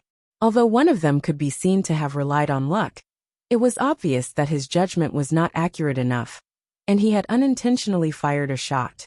However, the influence of the wind had caused him to hit the bull's eye coincidentally. The original plan of the base was to select 5 people from these 30 people. In the end, 5 people passed. Although the remaining 25 people were not very reconciled, they were more or less convinced, and only regretted that their accuracy was not good enough. Han Jin was now the main drillmaster of Team 1, no longer the deputy. He went to the field to comfort the 25 people, saying that this assessment would continue next year. The more people there were long-range snipers, no matter what enemies and situations they faced in the future, they would have a greater chance of winning, and they would not refuse any hardworking and capable people. After a speech, the people from the Police General Administration also said a lot on behalf of the police. Because of the principle that he was in charge of the base, Li Nanheng encouraged all the members who were qualified to stand here to take the assessment. At the same time, he talked with Han Jin and the people from the Police General Administration about the training methods and main things that the 5 people who passed the assessment would mainly learn. When everything was over, it was already 1 o'clock in the afternoon. After today's assessment, there should be a celebration party, and because the people from the Police General Administration were here, they had to use this reason to hold a banquet in the base. The base cafeteria had specially invited outside chefs to help, and they planned to hold a banquet in the base. However, at 1:30 in the afternoon, Nanheng had just sat down with the people from the Police General Administration in the base's conference room to talk about the future direction of cooperation and the current situation of 11 base, when suddenly several people were interrupted by the same phone call. After Xiao Su took the phone, he looked at the people from the Police General Administration, who were also sitting at the conference table, and answering the phone with serious expressions, lowered his head, and whispered something in his ear. In just a few seconds, everyone present reflexively got up and walked out of the conference room. The person in charge of the Police General Administration, who was in the same conference room as them, also quickly pushed the door open and walked out. And then the special rescue team rushed out within 3 minutes, all neatly dressed in combat uniforms and standing outside. Nanheng was expressionless. He took down the special combat uniform from the hook on the wall, put it on, and walked out. Chapter 784. Not only did 11 Base often dispatch troops to fight against the underworld and cooperate with the police and the military, but they also had a special rescue team responsible for coordinating with the police. Once there was any crisis that required them to be dispatched, they would immediately arrive at the mission location at the same time as the police. Xiao Su said to the rescue team members standing in front of him, "There are 2 fishing boats stranded in the southeast of Sea Area Number 10. There are 6 people on the 2 boats." After receiving orders from the police and the rescue team, 11 Base's rescue team is dispatched to rescue the trapped people. The base will send 2 helicopters there. Roger. The uniform response resounded throughout the area. Then, all the rescue team members quickly boarded the designated helicopters on the tarmac. 11 Base was the rescue team closest to Sea Area Number 10. Otherwise, such a small incident of a stranded fishing boat would rarely trouble the members of 11 Base. After all, whether in terms of cost or manpower, 11 Base's rescue team was one of the best in the United States. If it weren't for the fact that lives were at stake, and this matter had been noticed by the higher-ups, they wouldn't have asked for their help like this. The rain was still falling, but the helicopter was not affected. It flew straight up into the sky, the black body with the word 11 on it. At 7 o'clock in the evening, 11 Base's helicopter returned safely from the number 10 Sea area, but the members who went to rescue were all soaked. Fortunately, the rain had stopped at this time, and fortunately, the storm at that time did not affect their helicopter much. They successfully rescued the trapped people, handed them over to the police on land, and did some handover matters before finally flying back to the base. The atmosphere after returning to the base was completely different from when they were preparing to rescue. Everyone took off their clothes as they walked. The wet combat clothes were really airtight and stuck to their bodies. Moreover, it was a rainy day today, and even the wind smelled damp. They were in a hurry to return to their residence to take a shower and change into dry clothes. All the strong men who were willing to risk their lives at sea knew to take a shower after returning to the base. Nan Hung, who was usually a clean freak, went straight into the bathroom as soon as he returned to the base. Nan Hung took a shower. When he came out, he saw Han Jin come in. He wiped his wet short black hair and glanced at Han Jin indifferently. Han Jin was not in a hurry to speak. After Nan Hung went in, he pushed open the door and went to the cloakroom to change into clean clothes. Then he said, "Boss, these 5 snipers have been decided. 4 of them are from Team 1, and 1 is from Team 3. Their results are really good. Based on the current situation, I think we should arrange for them to stay in the same place. This will make it easier for them to train in the future. Besides, I definitely can't do the long-range sniper training. You are the only qualified drill master in the entire base. In the future, boss, you will have to personally take care of these 5 brats. I think we should arrange for all 5 of them to stay in your building. The floor below is empty anyway, so it'll be easier for you to interact with them in the future. This place is also close to Team 1, so they can rush over for their usual morning training. It'll also be convenient for you to arrange for sniper training in between." Nan Hung glanced at him. "How many empty rooms are there on the lower floor?" "I've asked Xiao Su. Xiao Su said there are 4 empty rooms, and 1 is a spare warehouse, which often stores some guns and other things. We can clean it up and empty the 5th room. The sniper trainees will live in a separate room, which will be good for their energy and many other aspects in the future. It'll be easier for them to manage." Nan Hung casually buttoned the black cuffs of his combat uniform and said lightly, "Isn't the room next to me empty?" Han Jin's eyes suddenly became a little meaningful. "The room next to you is indeed empty, but among these 5 brats, K is absolutely slippery, and the other 3 are not easy to deal with. I heard that they even put a stereo in their residence, and will sit together to sing karaoke at night. If they live on the same floor as you, they will be so noisy that you can't sleep at night. The only quiet and steady one is Feng Ling. Then let Feng Ling live in the room next to you. You can give her more advice in the future." Han Jin's words were quite artistic. Not only did he satisfy the boss's wishes, but he also gave the boss a reasonable way out. At the same time, he could arrange it properly, and it wouldn't make people feel that it was deliberate. Feng Ling was indeed the most steady and quiet, and Han Jin's words were not wrong. Nan Hung was still expressionless. At this moment, his hands had begun to fasten the buttons on his collar, and his eyes were very calm, as if he didn't hear the excuse at all, nor did he understand the meaning behind it. He just said naturally, "Then it's up to you." "Okay." Han Jin was happy as soon as he heard this, but he didn't dare to be too happy. After briefly talking about other things, he went straight out to arrange accommodation for the 5 people. After the door was closed, the room returned to silence. Nan Hung coldly glanced at the dark night outside the window, walked to the window and looked out. From afar, he could see Feng Ling, who was taking advantage of the fact that it was no longer raining, and continuing to practice shooting in the training camp of Team 1. In the last test of today's assessment, the wind and rain were really too heavy. Although Feng Ling had excellent results in the first few tests, although she passed the last test, she almost missed it.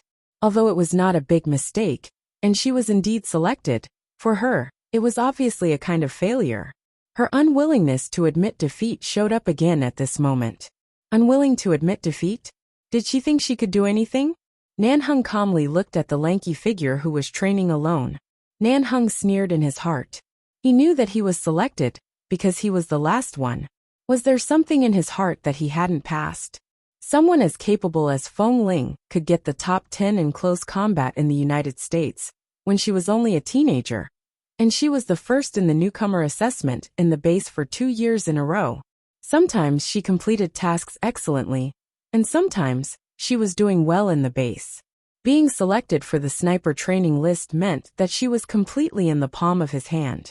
Thinking of Feng Ling's usual coldness and arrogance in front of him, he finally had a chance to torment this guy. He hoped he wouldn't be soft-hearted. Be soft-hearted? Probably not. Nanheng glanced at his palm again. The slender waist that he had touched in the private room of the hotel that night, and the softness that he felt when he was drunk. He didn't know if it was an illusion or something. That feeling was still in his palm. Maybe he really drank too much. But this inexplicable dilemma really made him extremely unhappy. Chapter 785. The next morning, after yesterday's storm, the sky in Los Angeles was clear. Especially over 11 base, there was not even a cloud. The sky was so blue that it made people's hearts clear. When Feng Ling and the others received a notice from Han Jin, asking them to go to the building where Boss Lee lived, no one was surprised. After all, although Boss usually didn't care about things in Team 1, he had to manage the long-range sniper training, even if he didn't want to. It was much more convenient to arrange for them to go to Boss's place. Han Jin said that each of them had a room on the floor below Boss Lee's residence. The 5 of them quickly packed up their things and rushed over. When they arrived at the floor, Feng Ling walked from the first of the 4 open rooms. K. Lei Peng Tam Lin Cheng. Looking at the names that had been pasted on it, she dragged her luggage to the 4th room, only to find that her name was not there. When she walked inside, she found that there were unopened warehouses and some empty rooms without any beds or living facilities. She paused, thinking that Han Jin had pasted the wrong name or arranged for her to go to another floor. So she called Han Jin, but Han Jin said on the phone that she was now under Boss Lee's control and asked her to go up and ask Boss directly. Feng Ling had to drag her luggage upstairs. When she was about to walk to the door of Boss Lee's room, she hesitated. She had never been to this floor before. Although Boss Lee was not very friendly with them, and although he was cold and sometimes unreasonable, he was not an arrogant and pretentious man. He lived with a group of men in the base. It was said that his room was only a little bigger than the others. He only had an extra study and a suite, but he didn't have any special decorations. He used the same things as everyone else, which was equivalent to the size of 2 rooms combined into one. Feng Ling walked while thinking about how to ask him later. If Boss Lee didn't intend to give her the right to live here, she might go back to the residence of Team 1 now. Anyway, she didn't care and wouldn't care so much. However, as soon as she walked in, she looked up and suddenly saw Li Nanheng standing in the corridor on this floor. At a glance, she saw that the door of the room next to his room was already open. It was rare that Li Nanheng did not wear his battle uniform. He only wore black trousers and a black t-shirt, looking much more approachable. He stood there expressionlessly and looked at her indifferently. Feng Ling looked at him, and then at the open door behind him. She gradually had a bad feeling in her heart. When she approached, looked over Li Nanheng's shoulder, and saw her name on the door, she was shocked. Let her live next door to Boss Lee. However, Nanheng had personally confirmed this terrifying idea of hers. You're here? The man glanced at her. Come with me, Feng Ling. Her footsteps were heavy. She dragged her luggage and followed the man into the room next to his.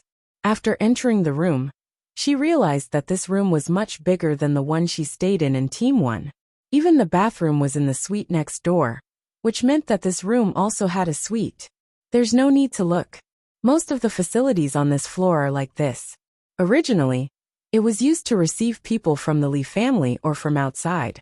Later, the base built a building specially for receiving people, so this place has been empty. Nanheng explained mildly. There are only 4 empty rooms on the lower floor.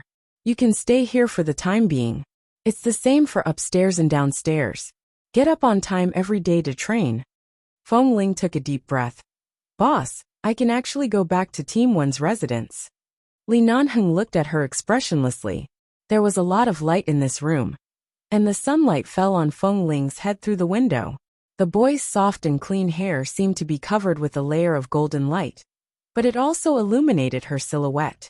Although this room was much larger than the one she used to live in, this tall man was only half a meter away from her. He was neither too far nor too close, But for some reason, Feng Ling felt that the space was too small. Even the air instantly quieted down because of the man's gaze. Nan Heng stood in front of her. She could clearly feel that the man in front of her was emitting an aura that could not be ignored and could not be refuted. She shifted her gaze away, planning to look around the room first. However, she lowered her head first, and the first thing she saw was their feet.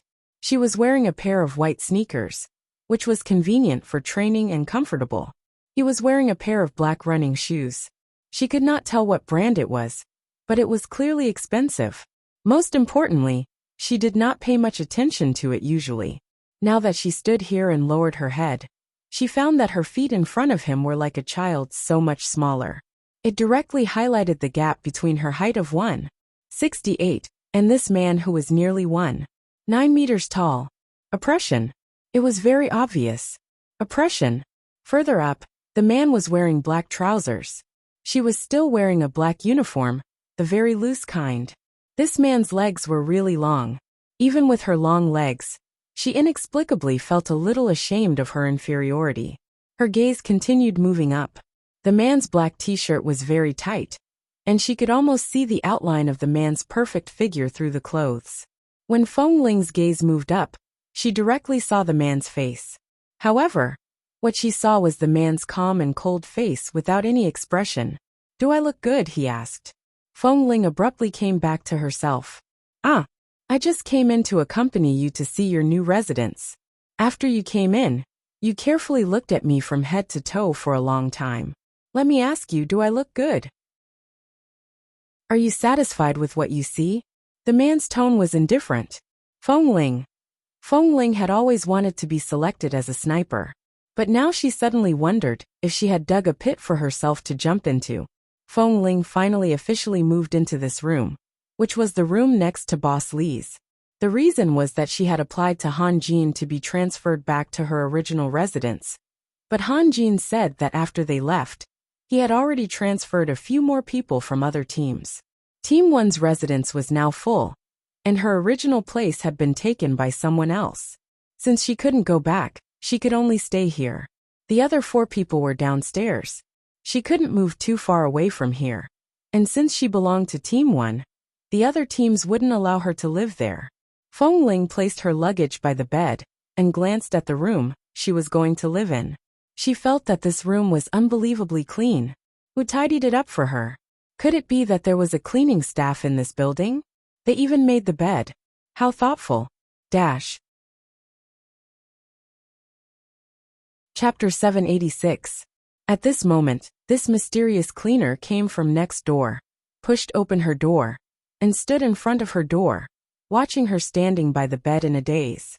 The man stood outside the door and said indifferently, "I'll give you a few hours to pack your things and settle down. In the afternoon, you'll go straight to the intensive training." Feng Ling turned back. "Are we starting the sniper training today? Otherwise, do you think I asked you to stay here for a vacation?" "Okay, I'll go to the training on time in the afternoon." Although he was the boss of the base, did he have to be so harsh with his words? Every time he left a good impression on her, it would be ruined by him. "I'll give you half a month to get used to it. You must participate in all the training without missing a single one. If Team 1 has a mission, you still have to follow them. Everyone in the sniper team has their own position and responsibilities. No one will specially follow you to help you. Observe and learn more. If you can keep up, continue to learn. If you can't, quit the sniper team." With that, he turned and walked out. "Boss," Feng Ling stopped him. Nan Heng paused and looked back at her. "Is there anything else?" "Boss, is the room K and the others live in the same size as mine? If it's different, you can ask them to move to this room. I'll go down to the lower floor. I only need a small room." Nan Heng looked at her for a moment and did not speak. Feng Ling knew that what she said was very abrupt, but since he almost found out her gender last night, she felt that it was necessary for her to stay as far away from him as possible. She wanted to learn sniper training, but it didn't mean that she wanted to use this method to get closer to Boss Li. And she was really worried that one day, he would suddenly remember what happened on that drunken night. The more she interacted with him, the clearer some things would become. It was better to stay away from him. Feng Ling took a deep breath and approached him. She raised her head to look at the man who was much taller than her. I know that I was ranked last in the last round of the assessment. I can't find any excuses for myself, but if my room is different from the other 4, and they find out about this, I'm afraid it won't be good. After all, I entered the sniper team with the worst results. In the end, I received the best treatment. This is really... The layout of all the rooms in this building is basically the same, and none of them are too small. Otherwise, why do you think there are only 4 rooms on each floor? That's because every room takes up a large proportion of space. Nanheng put one hand in his trouser pocket and curled the corner of his mouth indifferently. Just stay here. Don't be too full of yourself. No one is going to give you special treatment. You know yourself that you didn't do well in the last round of the assessment. You're lucky to be able to stay here. Seeing that he didn't intend to change her room, Feng Ling felt that it wasn't good to mention this again and again. She could only choose not to speak anymore and nodded solemnly. I understand, boss. The next second, she saw Bosley smile slightly and throw down a few words coldly. Stay here. Remember to keep quiet. Feng Ling. She didn't have much of a smile on her face, and now she didn't even bother to smile at him. After Nanheng left, Feng Ling stepped forward and closed the door. She looked around the room and touched the bedsheets and quilts. They were all new, but they were all very plain and pure-colored quilts. They were the same size and color as the quilts she used when she lived in Team 1. She had seen the beds of Kay and Fat Tai, and knew that this was the standard for the members of the base. At the thought that the person living next door was the boss of the base, and a bad-tempered boss, Feng Ling, who usually avoided him as far as possible, only felt a little frustrated now. Feng Ling lay heavily on the bed. After thinking about it, she felt that living here was really not free, but the feeling of not being able to resist was really too aggrieved. After living for so many years, for the first time, she clearly understood what the class effect was. Boss could decide her future direction with a word, and she couldn't even resist at all. She closed her eyes, got up angrily, and kicked over her suitcase, making a bang sound. She felt that her anger was not vented, so she opened the suitcase and threw the things in it heavily on the bed one by one. She even slammed the door of the wardrobe loudly when she went to put the clothes and supplies into the wardrobe. After venting for a while, Feng Ling felt that she probably needed to go out and get a sandbag to punch a few times every day. Otherwise, there was really no way to vent some of her anger. She was not satisfied with smashing the cabinet. She picked up the empty suitcase and threw it hard into the small suite next door, only to hear another loud noise. As soon as she threw it in, out of the corner of her eye, she suddenly noticed some noise coming from the simple small balcony outside. She paused, abruptly stopped her action of smashing something, turned around abruptly, opened the window, and looked at the man on the balcony next door. She saw Li Nanheng standing on the balcony next door, which was connected to her balcony. There was only a very low partition wall to separate them, but in fact, as long as he jumped over, he could open the window and directly enter her room. After completely understanding the layout of this room, Feng Ling's heart. On the balcony close by, Li Nanheng stood there expressionlessly, holding an unlit cigarette in his hand. Obviously, he was disturbed by the noise here. Did you take the wrong medicine? The man looked at her coldly. Feng Ling. No. You made such a big noise as soon as you moved in. Anjin actually said that you are usually very quiet? I didn't hold the suitcase properly just now and fell to the ground twice. Keep quiet. He reminded again, glanced at her, and when he left the window his cold voice drifted over again. If you're sick, go take your medicine.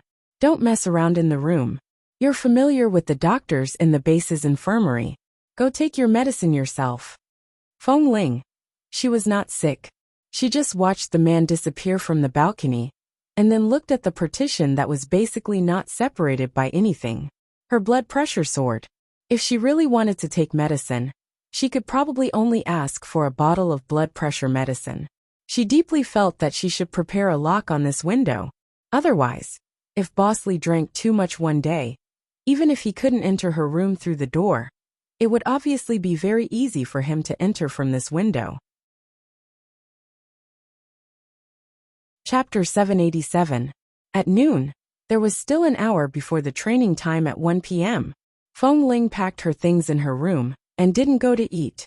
Kay and Tam ran upstairs to knock on her door, while Boss Lee was away. Feng Ling closed the door tightly after returning. When she heard the knock, she suddenly asked, "Who is it?" Kay and Tam exchanged a glance and didn't speak. Kay knocked on the door several times in a very rhythmic way. Feng Ling only listened for a while and knew who was outside the door. She and Kay had agreed on a sound signal when they were out on a mission, and this rhythmic signal was only known to her and Kay. After hearing who the people outside were, Feng Ling got up to open the door and smiled. "What are you doing up here?" Tam held a bag of food in his hand and held it up, meaning to give it to her. Kay said with a smile, "Seeing that you didn't go for lunch, I guess that you should be packing your things, so I packed some food for you. Otherwise, who knows what kind of devil training you will encounter in the afternoon. I was afraid that you would be hungry." Feng Ling was very touched, but she was not particularly good at expressing herself. She nodded gratefully to Tam and took the initiative to take the food. "Thank you, Brother Tam. I forgot that I haven't eaten yet." The two walked in and looked at her room. Kay said with a smile, "Yo, we thought that your room should be the same as Boss Lee's, but it doesn't seem to be much bigger than ours." Hearing Kay's words, Feng Ling finally believed what Li Nanheng said. The layout of the rooms in this building was almost the same. "I heard that Boss Lee's room was remodeled after connecting 2 rooms. It must be more than twice the size of a normal room," Tam said as he looked at the environment here. "All right, Feng Ling, eat first. Remember to be on time for the afternoon training. Boss is not as easy to talk to as Drill Master Han, and Boss often targets you. Be careful." Feng Ling nodded. "I know. Kay. Boss said that the training will start this afternoon. It should be the 5 of us training together. I've never touched a sniper rifle in my life. I guess I'll be able to touch one this afternoon. Just thinking about it makes me excited." Feng Ling said, "I don't think we'll be able to touch a sniper rifle so soon. At most, they'll let us take a look and understand it. We'll probably need to train for a period of time before we're qualified to touch it." Tam, Feng Ling is right.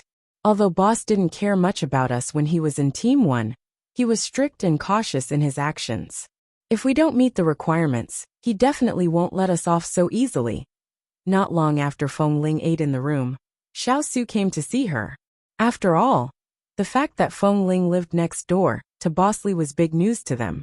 As soon as he entered the door, he saw that Feng Ling had already put on the new combat uniform with the sniper team badge and was about to go out for training. Xiao Su looked at her and said with a smile, "Your speed is not bad. Just now, I heard from Kay that you didn't eat at noon. You should be eating now. I was worried that you wouldn't be late on your first day in Boss's hands. Otherwise, he will definitely have ways to torture you. Our boss's temper is usually hard to deal with. This time, after coming back from the Lee family, he often seems to have eaten explosives. Don't provoke him for no reason. Boss." Before he finished speaking, the door behind him opened. Li Nanheng stepped out expressionlessly and looked at him indifferently. Without blinking, Xiao Su changed his tone and said directly, "Boss is very friendly to the members of the base.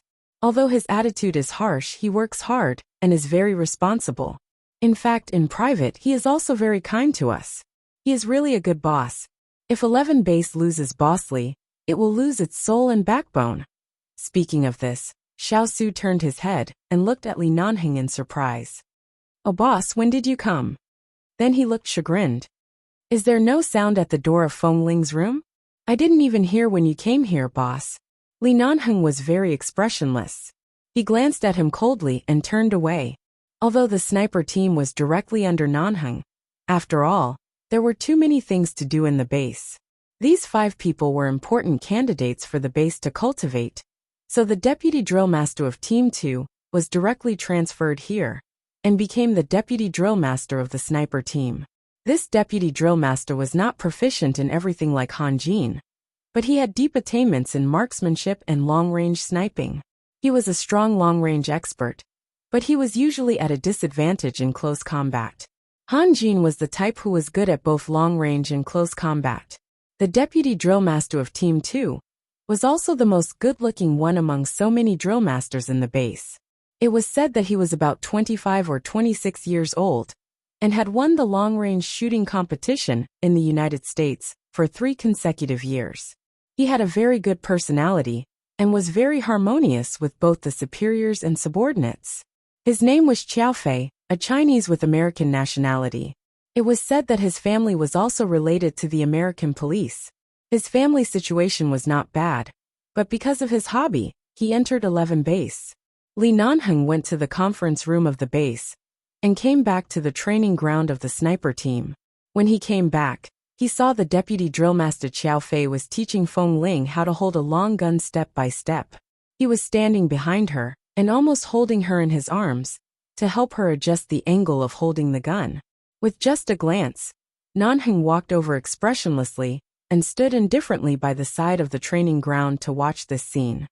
The control of this kind of long gun is different from that of the short gun you usually use. If you don't hold the position of the butt firmly, it's easy to hurt yourself. Qiao Fei was still talking to Feng Ling. After adjusting the position for her, he said, "Try shooting now." Feng Ling fired a shot. Sure enough, because it was her first time using this kind of long gun, she couldn't grasp the weight and angle accurately. She failed to hit the bullseye and still missed a little. Qiao Fei smiled. "This is very normal. Don't be discouraged. It's already very good for a newcomer to be able to hit the side on the first time, holding a long gun like you." After teaching for a while, Qiao Fei turned to the other 4 to continue teaching. He was very serious and responsible. After walking around and making sure that the 5 of them had held the long gun properly, he took a step back, glanced at Feng Ling again, and walked over to her.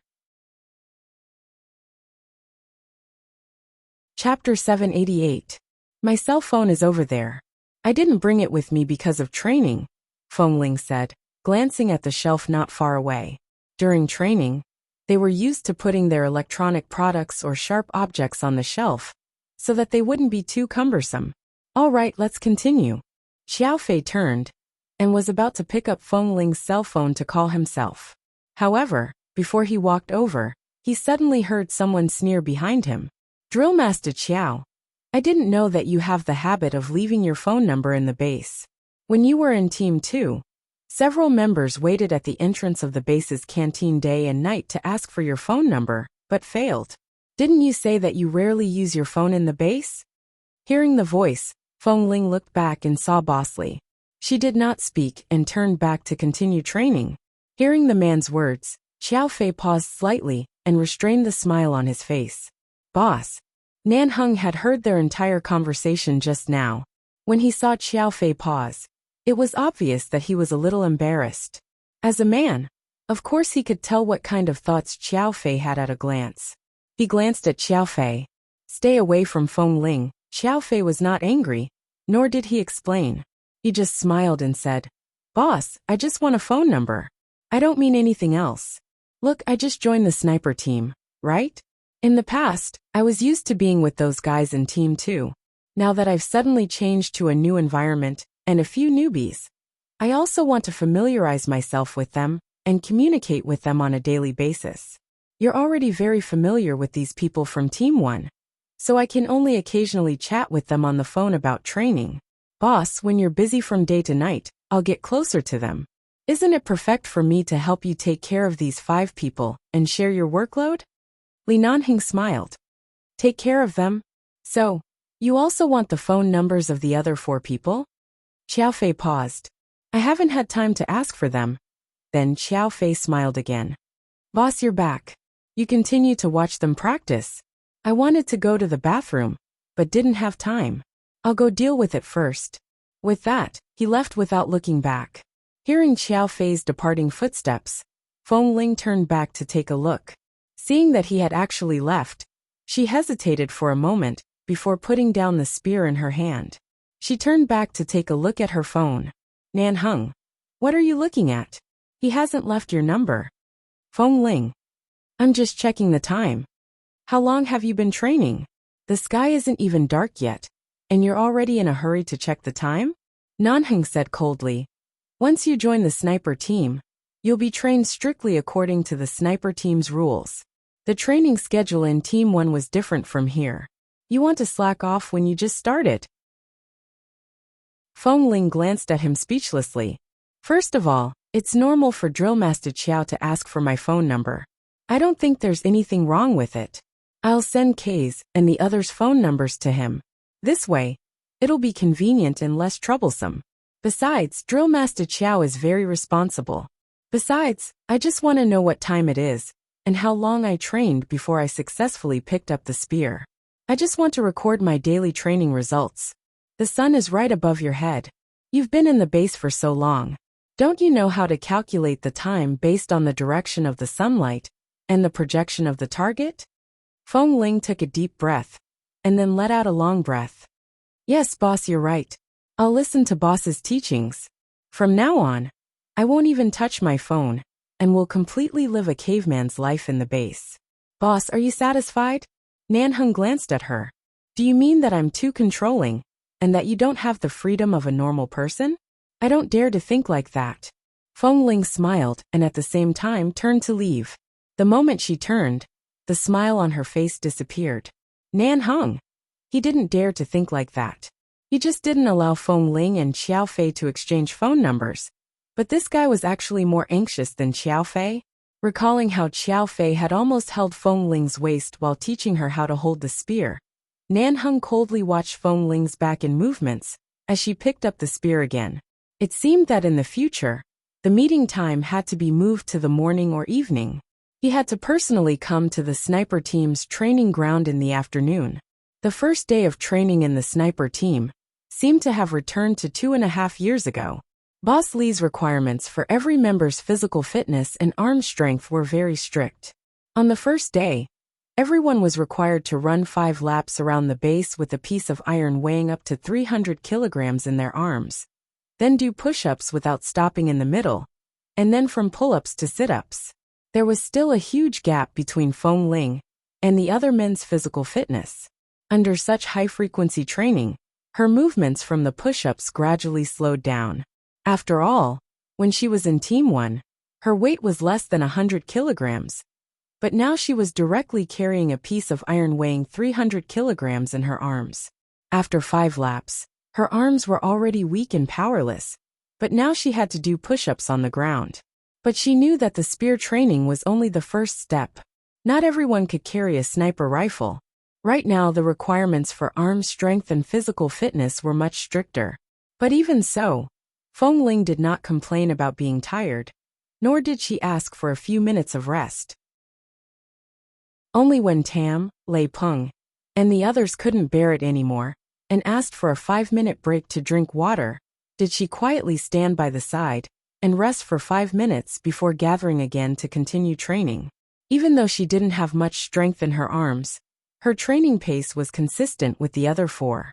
She didn't drag them down, but the short hair on her forehead was clearly drenched in sweat, making her look a little disheveled. Nanheng acted as though he did not see it. When he passed by her, he at most said lightly, "Straighten your arms, move more standard and speed up." Or he stretched out his leg to kick her weak arms. "Straighten your arms and straighten your knees. Stay like this for 15 minutes. Xiao Fei, who had already rushed back from the bathroom, frequently watched as the sweat on Feng Ling's forehead increased. Seeing that she was still gritting her teeth and persisting, he couldn't help but approach to say, "Boss, I haven't gone to Team 1 to take a closer look at Feng Ling's physical fitness index. Firstly, he's much younger than the others, and secondly, he's relatively thin. I think we should appropriately reduce the intensity of his training and train him separately. Even if it's just a little bit of training, it's fine. Based on his current physical fitness, he should have no problem with the usual training in Team 1. But in the sniper team, I'm afraid it'll be difficult for him to endure this kind of training." Nanheng, are you the person in charge of the base, or am I? Boss, I'm just making an immature suggestion. I think Feng Ling is a very good seedling. If he's properly trained, he'll become an outstanding member of the sniper team. But this kind of intensity is really... reject the suggestion. Dash. Chapter 789. Hearing their conversation, Feng Ling supported herself with her hands, raised her sweaty face, and said gratefully to Qiao Fei, "You don't have to reduce the intensity. I can keep up. It's okay." Li Nanheng didn't appreciate her words at all. He just glanced at her indifferently. "You have to keep up. Otherwise, get back to Team 1. The other 4 people who were also exhausted fell silent. Boss had always been strict. At this time, no one dared to say a word. Xiao Fei still wanted to say something, but Nanheng frowned. "Have you finished the handover of Team 2? If not, go back and explain everything clearly. Why are you standing here? Did I ask you to come here and stare blankly?" Hearing this, everyone hurriedly continued, for fear that they would be the next person to be blown up by boss's explosives.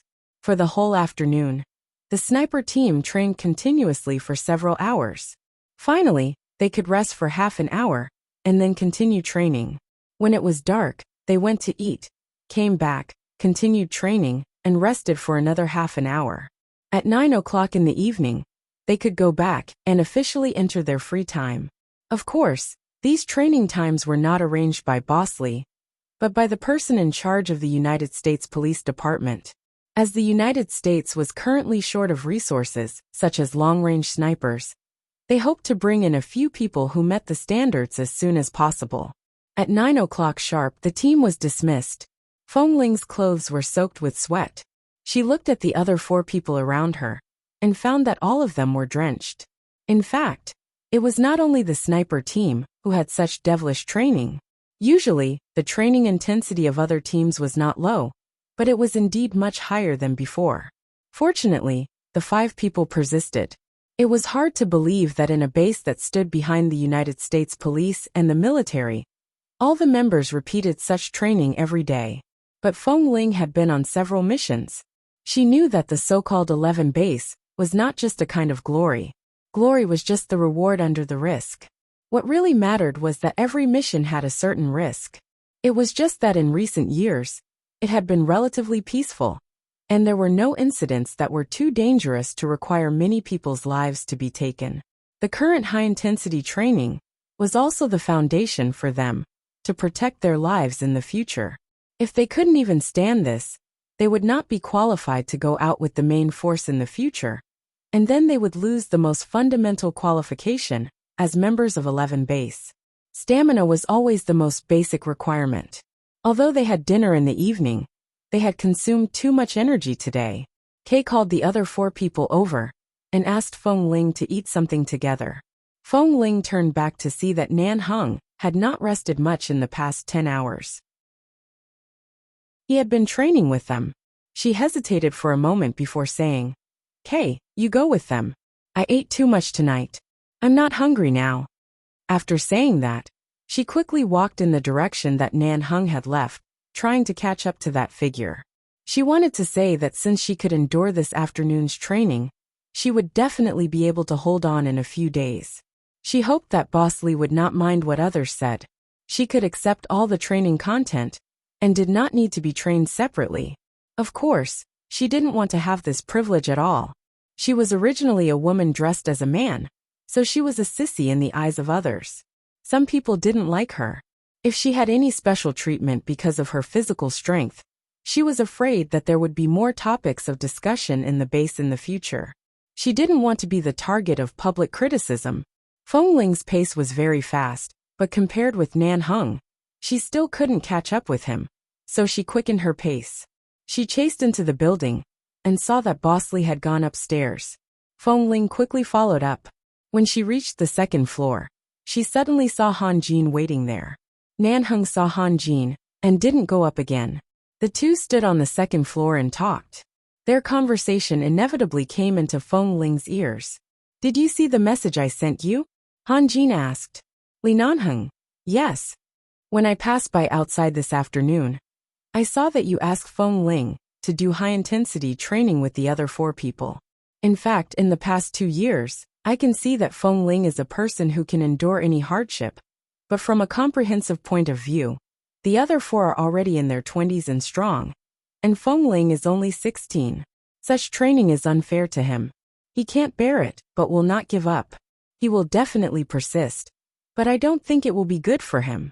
Hearing her name, Feng Ling leaned against the wall on the first floor, and was in a dilemma.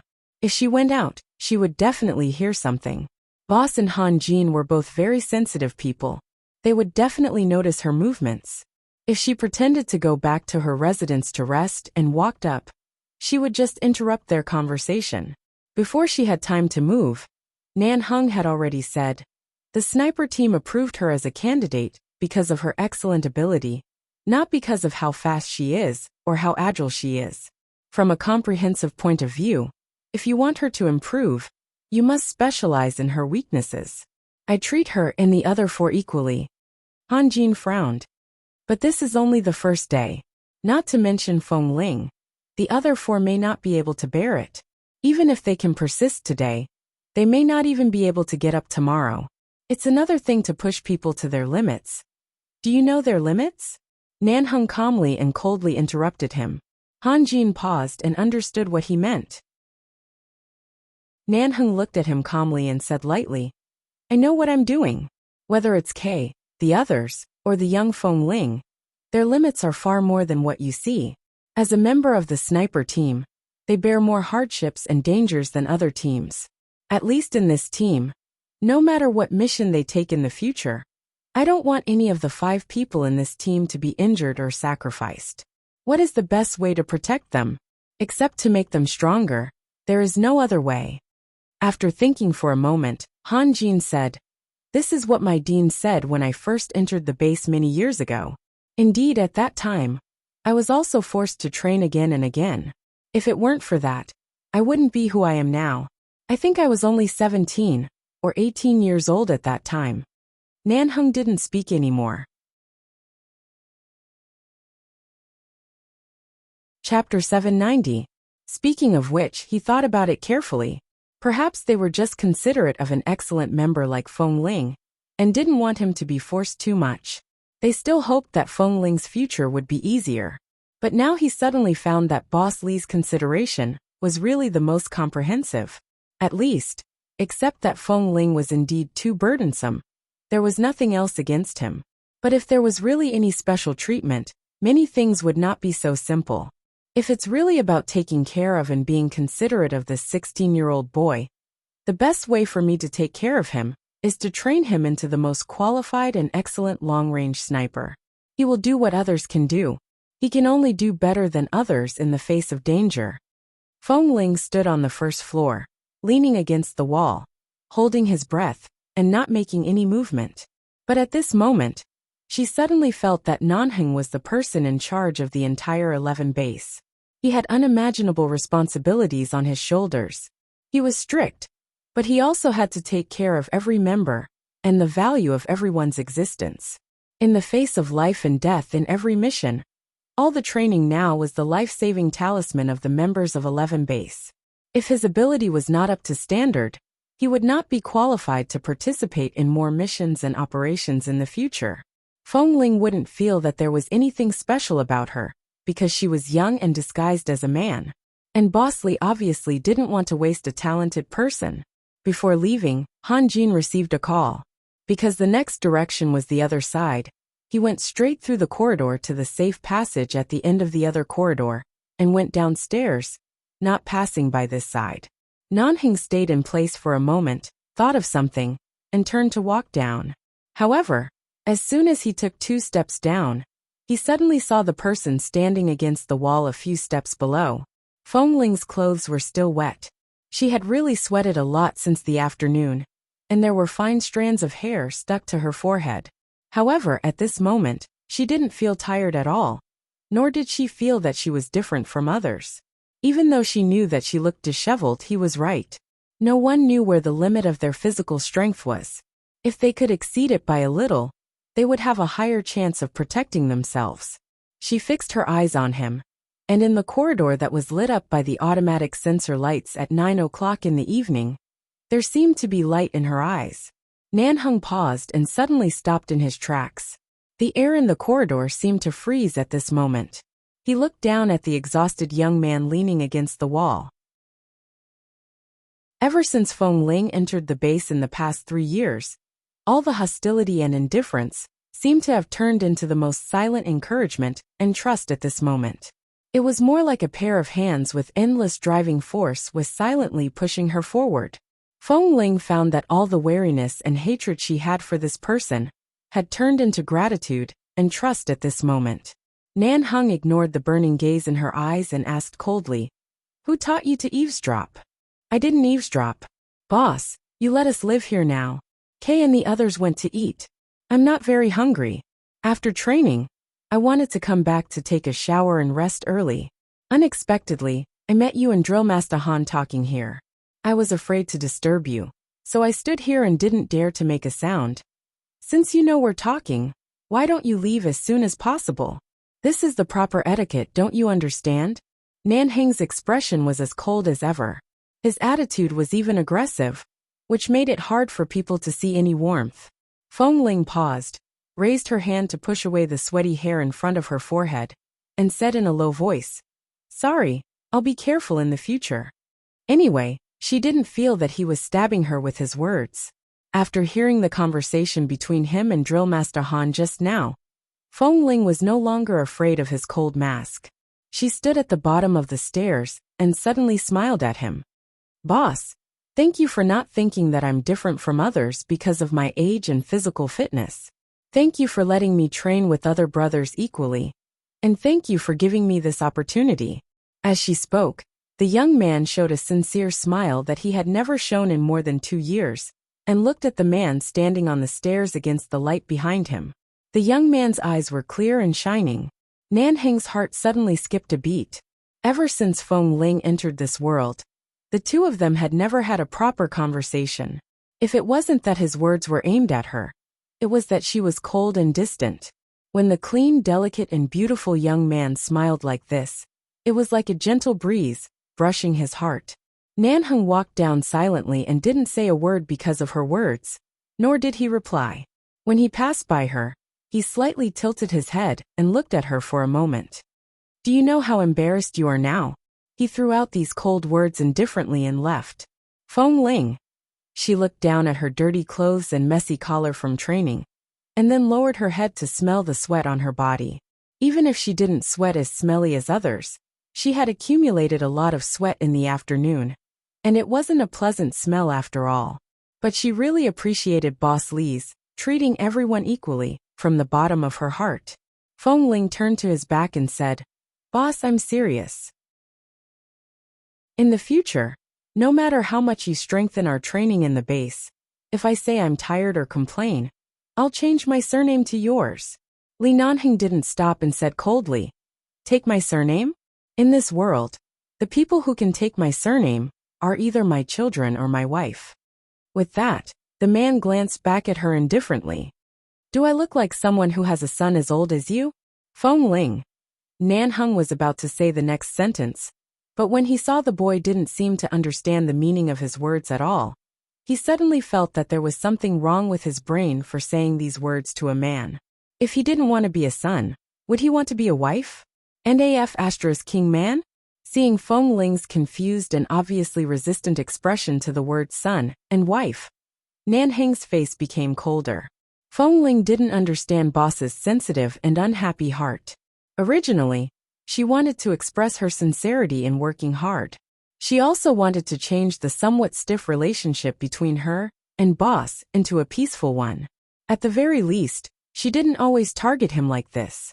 So when the man turned to leave with a cold face, she quickly followed him, all the way back to the training ground to pick up the gun left there. The boy behind her was like a little tail that she couldn't get rid of. Chapter 791. Intensive training required someone to watch from the side, and it was impossible for Qiao Fei to watch him alone. Feng Ling didn't sleep for the sake of training, but he didn't sleep either? Did he really think he could get special treatment? Now if Boss allows me to continue training, I can do another 100 push-ups immediately. So, it was already 9:30 p.m. He had watched these 5 people for the whole afternoon, and now he still wanted to continue training with him? Also, if Boss needs me, I can knock on your door at any time. I'll be there whenever you call me. Any time is fine. Nanheng walked in front, ignoring her. Fengling followed behind and kept talking, expressing her current feelings and all the things she wanted to say. She had lived for so many years, and it was rare for her to talk so much. She really wanted to build a good relationship with someone, at least because she was really grateful and understood his good intentions. She really didn't want to continue being like this, and she didn't want to be targeted by an iceberg all day. Just as Fengling followed him forward a few steps, Nanheng suddenly stopped. He stopped so suddenly that Fengling, who had been following him at a fast speed, didn't expect it. She directly bumped into his back and took another step back. When she looked up, she saw that Nanheng had turned around to look at her. Fengling, the man, looked at her. Yes. Do I look like I have the words "your personal instructor" written on my face? Nanheng pointed to himself. Your training is the sniper team's matter. I'll pass on the necessary arrangements at any time.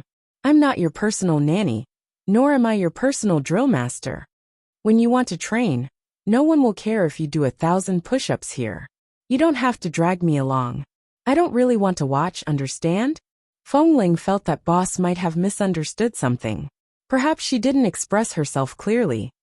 But boss, if I don't do some movements correctly, if you don't, you can practice again the next day. Arm strength is the first and most basic step of sniper rifle training. You have to know your limits. Do you want to waste your energy here?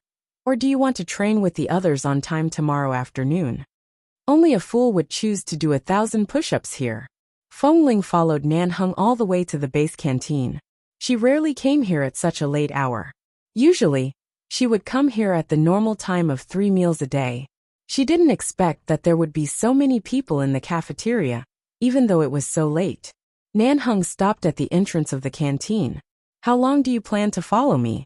Fengling replied. Not really. Kay and the others are all here. I followed them here and will go back with them later. Speaking up to this point, Fengling felt that with her current mentality of wanting to ease the relationship between her and boss, she would choose to gradually ease the relationship bit by bit.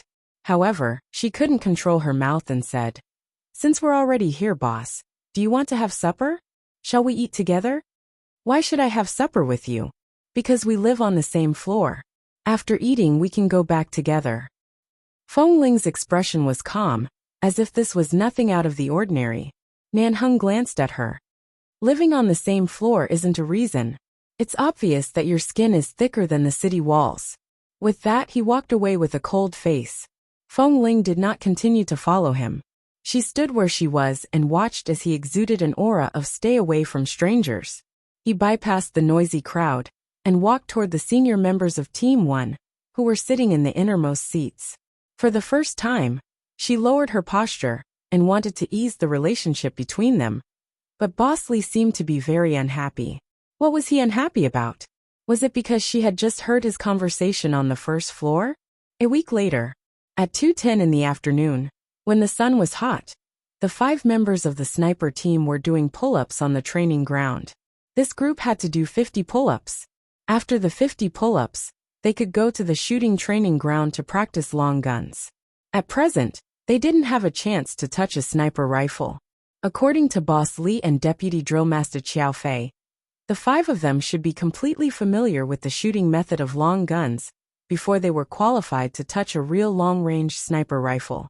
Tam, who was the closest to Fengling, counted 5, 6, 7, 10, 18, 26, 27. Li Nanheng was quite far away from them. But as if he had ears, he suddenly turned his head, walked up to Tam, and said indifferently, "From 1 to 50, count again." Tam's forehead was already sweating, and at this moment, cold sweat flowed down his forehead. He played dumb and asked, "What's wrong, boss? I see that you are good at counting. Read it out loud for everyone to hear." Tam was embarrassed. "Cough, boss, I was wrong." Tam was actually a little stunned. If this kind of lazy behavior was discovered by Deputy Drill Master Qiao, he would only need to be taught a few words, and then do the full 50 again. But it was actually discovered by Boss Lee. He suddenly felt that all the hair on his body was about to stand up. "What's wrong? I will definitely count to 50. "It's too late," Nanheng said coldly. Come down. Tam. He didn't dare to resist at all. He jumped down from the horizontal bar and looked at Li Nanheng nervously. Do 100 frog jumps on the spot, Nanheng said lightly. Tam. Boss, I really know I was wrong. What are you still waiting for? This 100, it's 200. Boss, I won't dare to do it again next time. 300. Tam completely did not dare to speak. He squatted down with a sullen face, held his head, and began to do frog jumps. The three people by the side almost burst out laughing. Feng Ling couldn't help but laugh. She said that she felt that Tam's counting was a little strange, and didn't realize that he was being lazy. The tiredness of 10 frog jumps was similar to that of 50 pull-ups. Doing 100 frog jumps was a good lesson for him. At least he could remember it this time. Otherwise, if this happened again in the future, and he was kicked out of the sniper team by his boss, he would suffer a great loss. After the afternoon training ended, because it was the weekend, the training ended 2 hours earlier than usual. It was only 4 in the afternoon. Many of the senior members of the base were allowed to go out freely on the weekend. Those who were allowed to go out to the commercial street 5 kilometers away. 2 months ago, Feng Ling's cell phone was accidentally soaked in water during a mission. Although it could still be used, there was still some lag. She had never planned to change it, but Han Jin did mention this to Nanheng. Nanheng left the training camp and went to Team 1 to give some instructions. He returned to the sniper team's training camp and was about to ask Feng Ling to go out with him. However, the moment he walked in, he saw Feng Ling and Xiao Fei standing there talking. The sun shone down through the canopy outside the training camp, and the fine golden light fell on the clean and delicate side of the boy's face. Nanheng walked over expressionlessly, holding a car key in his hand. He said to Feng Ling coldly, "Come out with me."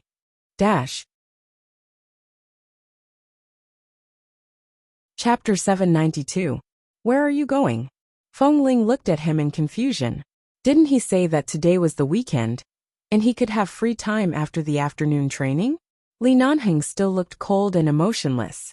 Do you have anything to do at the base? No. Then come out with me. What for? Was there a mission? Feng Ling didn't ask more, but nodded politely to Deputy Drill Master Qiao, who was giving her guidance just now. Xiao Fei also smiled kindly at her and waved at her. Feng Ling followed Li Nanheng out of the training camp. As a result, when she followed Boss out, she saw his Hummer. The pure black body of the car was cool and unique. Feng Ling didn't know much about cars.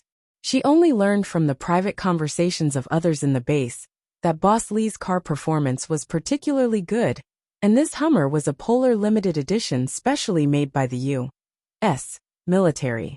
There were no more than 3 people in the entire United States who owned this car. Why are you in a daze? Li Nanheng looked at the boy who was staring at the car, and casually pressed the unlock button of the electronic car key. Feng Ling came back to herself and walked over without speaking. She didn't know what happened until she opened the door. Why did she get in his car? Boss, where are we going? Get in the car first. Feng Ling got in the car and fastened her seat belt. When the man sat in the driver's seat, she glanced at him again. Li Nanheng didn't look at her, started the engine, and drove the car out of the base without saying a word. After driving about 2 kilometers out of the base, Feng Ling opened the car window, and the wind poured in, making her soft short hair a little messy, and affecting the man in the driver's seat. His thin short hair was also slightly messed up by the wind, but the man drove quietly, and his calm face gave her a strange sense of security. Feng Ling had been used to relying on herself since she was a child. With her own ability, there were really few people who could make her feel safe. But at this moment, she strangely had such a feeling. When the beautiful and cool car drove into the city from the suburbs, many passers-by were shocked and curious when they saw the car. Although there were no more than 3 of these cars in the United States, after all, in this era, many things were passed down by word of mouth. For example, when a car like this, which represented absolute authority, passed by, many people were guessing what kind of person was sitting in the car. Nanheng held the steering wheel with one hand. When he saw the intersection ahead, his cold and calm face turned slightly, and he drove directly to the road on the right. They arrived at a very prosperous commercial street, very close to the city center. On the commercial street of Los Angeles, Western architecture and culture were more obvious. However, there were also many Chinese and Chinese congregations on the streets. Looking at the people coming and going, one could tell that business was good. Feng Ling followed him out of the car. When she walked beside the tall and straight man, the black uniform on the man was a bit conspicuous in others' eyes, and it could be said that he was a little handsome. Those who didn't know 11 Base could only feel that the clothes they wore were particularly stylish, pure black, tough and handsome, and the appearance of the two men, one tall and one short, was particularly eye-catching. One was tall and cold, unsmiling, but as good-looking as a royal dignitary in an ancient Roman painting. The other was slightly thin but young. He was probably the so-called little fresh meat. He was fair and beautiful, and his clear eyes were expressionless, but he had a face that could attract the attention of all kinds of girls. It was hard to tell whether he was a man or a woman, but his facial features were indescribably clean and handsome. The point was that both of them were unsmiling. When the two men walked over like this, many passing women couldn't help raising their mobile phones to take a few photos of their side faces. Nanheng took Feng Ling into a mobile phone brand store downstairs in the shopping mall ahead, and the people in the store immediately came up to greet them. However, when they approached, it turned out to be Li Nanheng, and the brand store manager, who happened to be in the store today, hurriedly came up to him. Young Master Li. This shopping mall was the invisible industry of the Li family. On the surface, it was hard to tell who the actual legal person was, but only the internal staff knew that the Li family was the real power. It was rare to see Li Nanheng here, so of course they instantly became cautious, for fear that if they were careless, they would lose their jobs. Nanheng glanced at the manager of the mobile phone brand store. Take out a few of the latest mobile phones to have a look. They must be light, strong and waterproof. He didn't say many words, but the manager of the mobile phone brand store looked up at him in shock. Young Master Li, you came out to buy a mobile phone in person?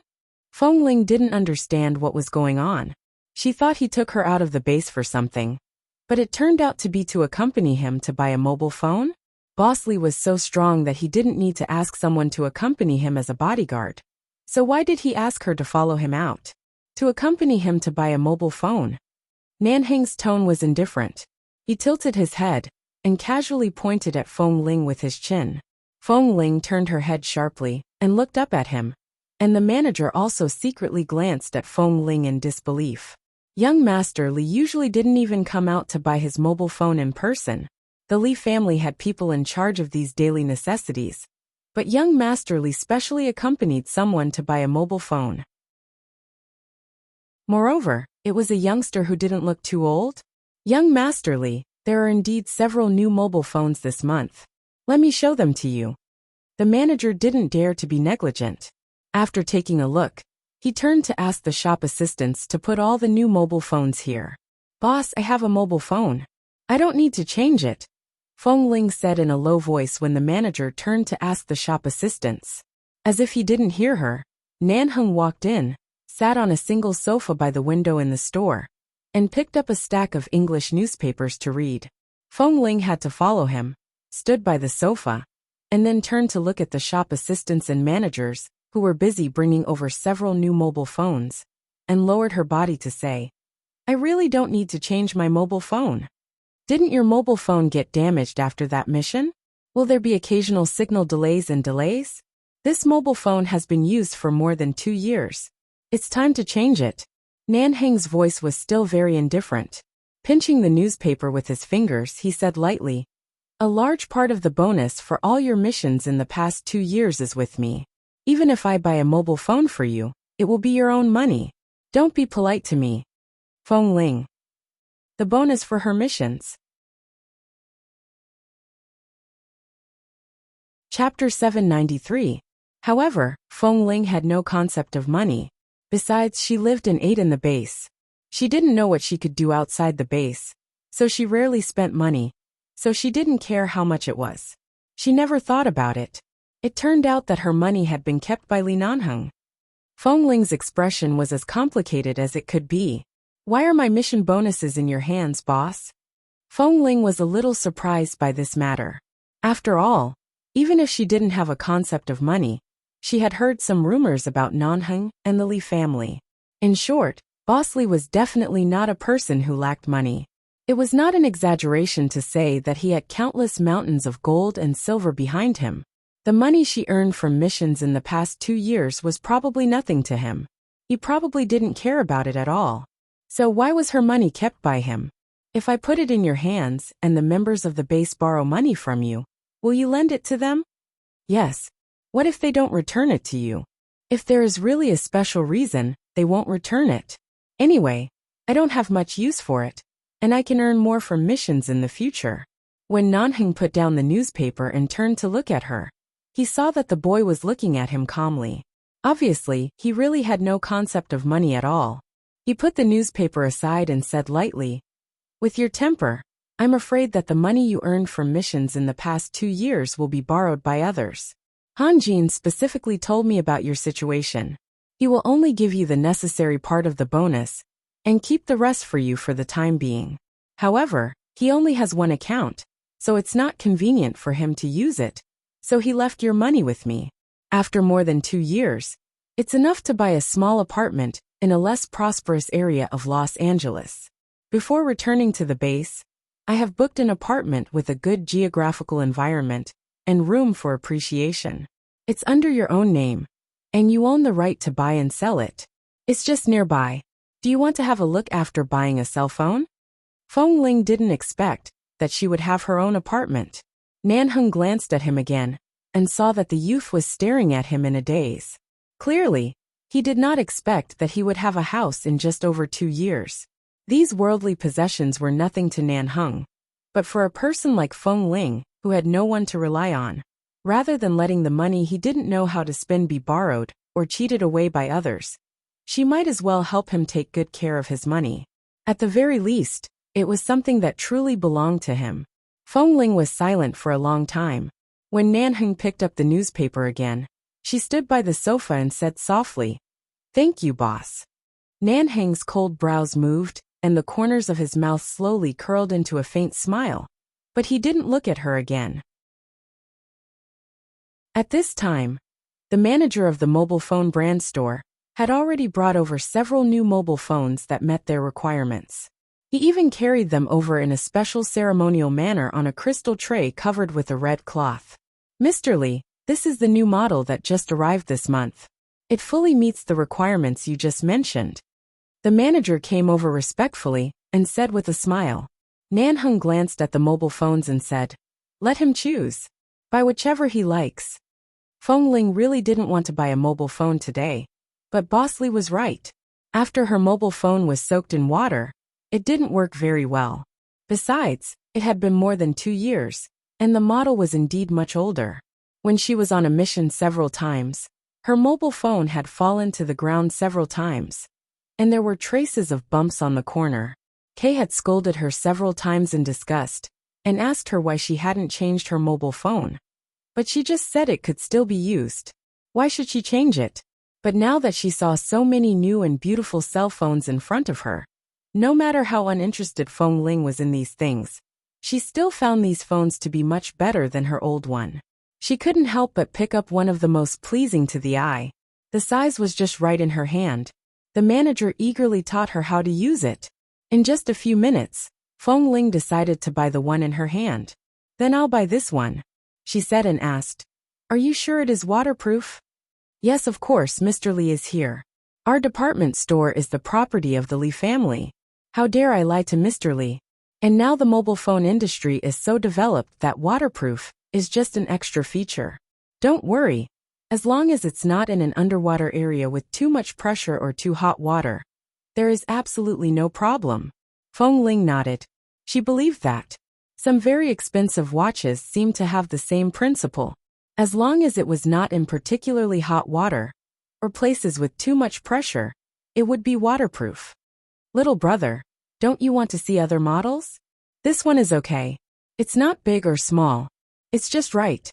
At this time, Nanheng looked at the mobile phones in front of her and glanced at the one in her hand. Indeed, this one is very suitable. Hearing young Master Li's words, the manager quickly nodded. Okay, then I'll go to the warehouse to get a new one. After seeing young Master Li nod, the manager quickly turned around and hurried to the warehouse behind.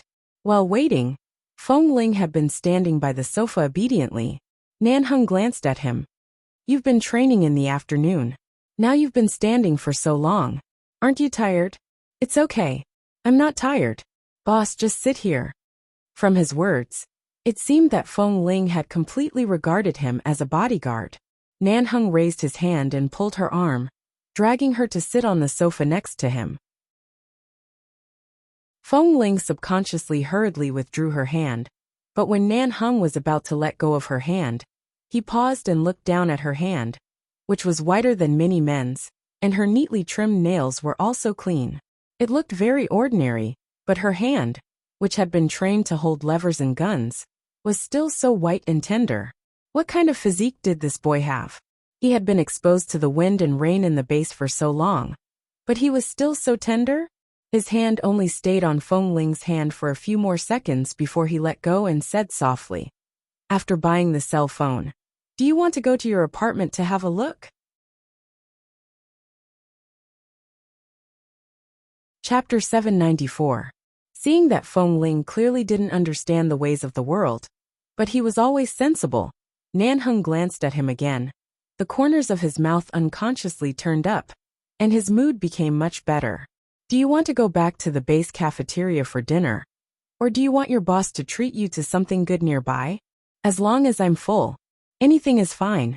As a person who grew up in a pack of wolves for 5 years, some awareness had been deeply rooted in his bones. It didn't matter whether it was delicious or not, good or bad, or even whether it was cooked or raw. What mattered was that he could eat his fill. The only thing Feng Ling couldn't eat was too greasy, which would spoil his stomach. Nanheng took out the new cell phone and checked it to make sure there was no problem. He didn't intend to stay in this store any longer and left with Feng Ling. Feng Ling inserted the SIM card into the new cell phone and was about to walk to the parking lot with Nanheng, but she saw that he didn't seem to intend to go to the parking lot, so she had to follow him while playing with the new cell phone.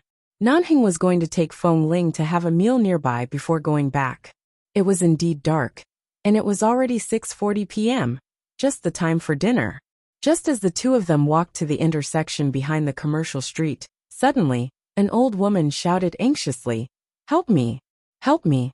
At the same time, a black figure quickly ran by, and the two of them stopped in an instant. Nanheng just glanced back indifferently, only to see an old woman with gray hair and reading glasses staggering in this direction, shouting in English that someone had robbed her bag. This kind of street robbery was normal at night, and the clothes the old woman wore were not cheap brands, so it was not surprising that she was robbed. Before Nanheng spoke, he suddenly saw that Feng Ling had already chased after her. Seeing Feng Ling's figure flash by quickly, Nanheng didn't even have time to stop her, and had already rushed over. Nanheng was speechless, and raised his hand to touch his forehead. This kind of robber was much easier to deal with than the usual missions of 11 base. In Feng Ling's hands, he was probably a small ant that could be pinched to death at any time. There was no need to worry at all. But dinner time was still delayed. Why didn't he feel that Feng Ling was willing to be nosy? When the old woman saw someone chasing after her, she hurriedly stopped on the side of the street and breathed heavily with her hand on her chest, until a middle-aged woman suddenly walked out of a shop on the side of the commercial street. When Nanheng saw the middle-aged woman, his expression slightly froze. It was Madame Feng, Feng Mingzhu's mother, Qinqiu. Ever since Madame Feng's second daughter fell into the sea when she was less than a year old, she had never given birth to another child. Many years ago, she blamed herself for not holding the child properly, causing the child to fall into the sea. She was only in her 40s, and although she maintained her face well, her hair was much whiter than her peers. After her second daughter's accident, Madame Feng began to worship Buddha, and rarely left the Feng family's home. When the Li family tried to matchmake him and Feng Mingzhu, Madame Feng didn't show up. "Mom, what's wrong?" "Madame Feng, Qinqiu, quickly walked up to the gray-haired old woman and carefully and gently helped her up. "Someone robbed me. I saw that you had been in the shop for too long and was worried about waiting in the car. I wanted to get out of the car and take a walk, but as soon as I got out, someone suddenly came over and snatched my bag." The old woman was so angry that she pointed to the front while panting and coughing. "I saw a young man who seemed to be chasing after the robber. I don't know if he can catch up with him." Hearing this, Xiao hurriedly helped the old woman steady. "It doesn't matter. It's not a big deal as long as you're fine. Why are you chasing after a robber at such an old age? Aren't you afraid that you'll be in danger? It's all my fault. Just now, when I saw those baby clothes in the shop, I thought of my poor child again. I was so emotional that I forgot the time and kept you waiting in the car for too long." Hearing that this old woman was Madame Feng's mother, Nanheng didn't care much about the affairs of the Feng family. But now that Feng Ling had gone to chase after the robber, it was indeed inappropriate to ignore this matter. However, because he refused to marry Feng Mingzhu, it was not convenient for Nanheng to meet the Feng family directly, so he simply called the nearby police station. In less than 3 minutes, the nearest police station sent 2 police officers to take them to the police station to sit down and rest. After catching up with the robber, Feng Ling snatched the bag back, but she didn't expect that the robber had accomplices. Just outside the intersection ahead, there was a black car parked there. The moment she snatched the bag away, 2 people jumped out of the car and rushed at her with the robber. Although the robbers were accomplices, there were only a few steel pipes and knives in the car at most. There were no dangerous goods such as guns and ammunition. It was easy to deal with these 3 people, but these 3 people were strong and difficult to deal with.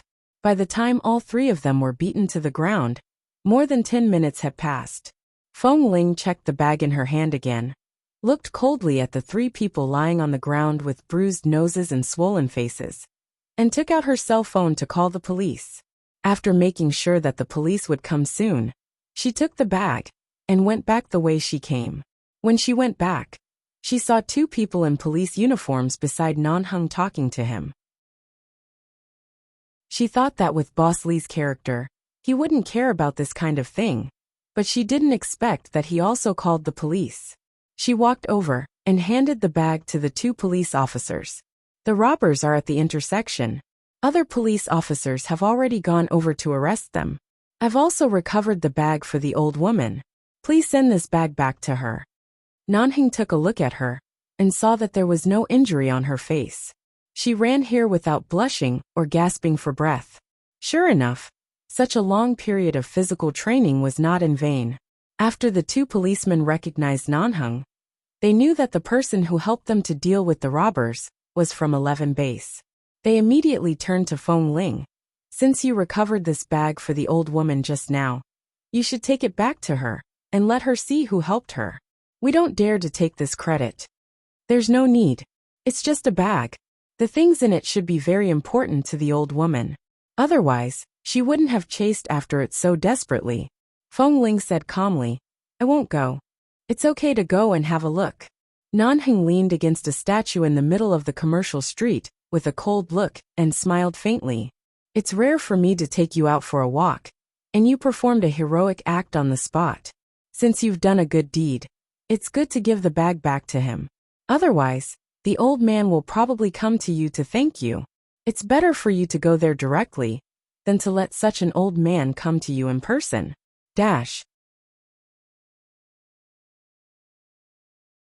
Chapter 795. Under the unanimous invitation of the police, and the fact that Li Nanheng was not in a hurry to ask Feng Ling to accompany him to dinner, Feng Ling agreed to return the bag to the old woman with the police. The nearest police station to this commercial street was only 3 minutes away by car. They took a police car there instead of driving their own car. In the police station, the old woman was still sighing. "I don't know if this bag can be taken back." The old woman sighed and said, "Xiao, for so many years, I was afraid that you would feel sad, so I didn't tell you. Do you remember when my poor granddaughter was born? I asked an old friend who specialized in collecting antiques and jade to make a jade pendant for the child? There was a word Feng engraved on it. In fact, there was another jade pendant. It was an outer ring that could be buckled together with the jade pendant when it was carved. The jade pendant and the jade ring could be completely buckled together. At that time, I thought that you and the child were both in the Feng family and rarely had the chance to see each other. As a grandmother, I kept it as a memento, so I left the jade ring, and the jade pendant has always been on the child. Hearing this, Mrs. Feng finally understood why her mother was so anxious about the bag that had just been snatched away.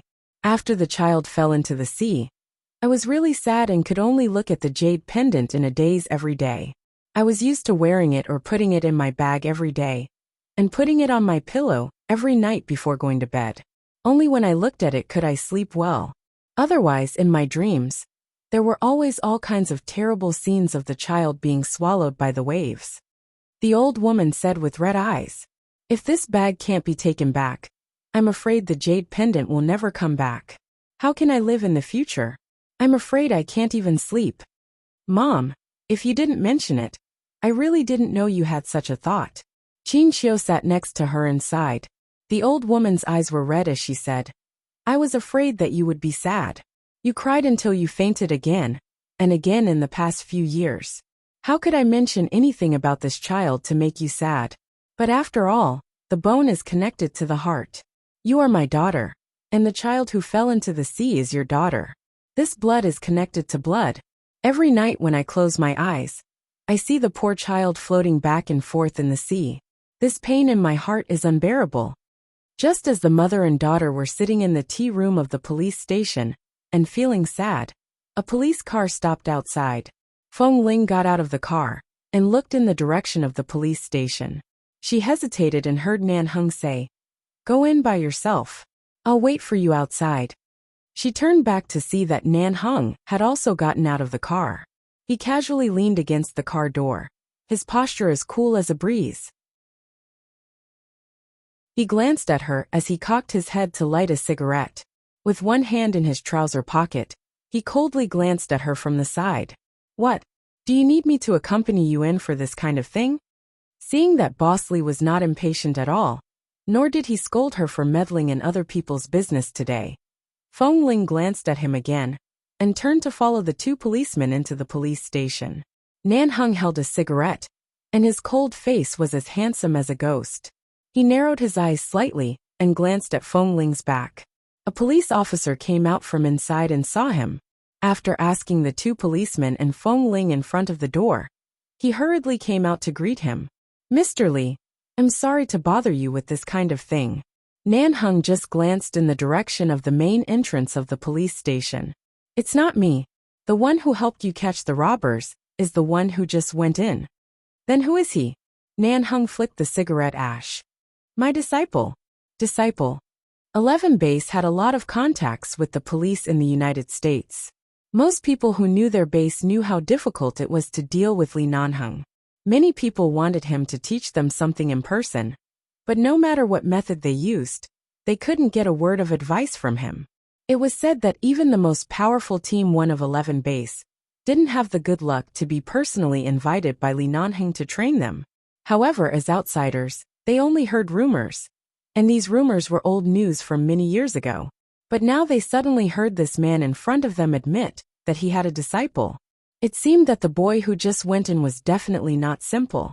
Li Nanheng glanced indifferently at the figure that had disappeared in front of the main entrance, slowly exhaled a ring of smoke, and didn't say another word. He personally asked Feng Ling to stay in the base, personally gave her the official qualification to stay, personally supervised her physical fitness, step by step, and brought her into the sniper team under his complete control. If he wasn't his disciple, then what was he? On the other side, Feng Ling was taken into the tea room of the police station. "Mrs. Feng, your bag has been taken back. It was this little brother who helped you catch up with the robbers. Please check if there is anything missing in this bag. If there is no problem, you can go back in peace." After the police said this, Feng Ling didn't feel it necessary to say anything to the two people inside, but just put the bag on the table closest to the door.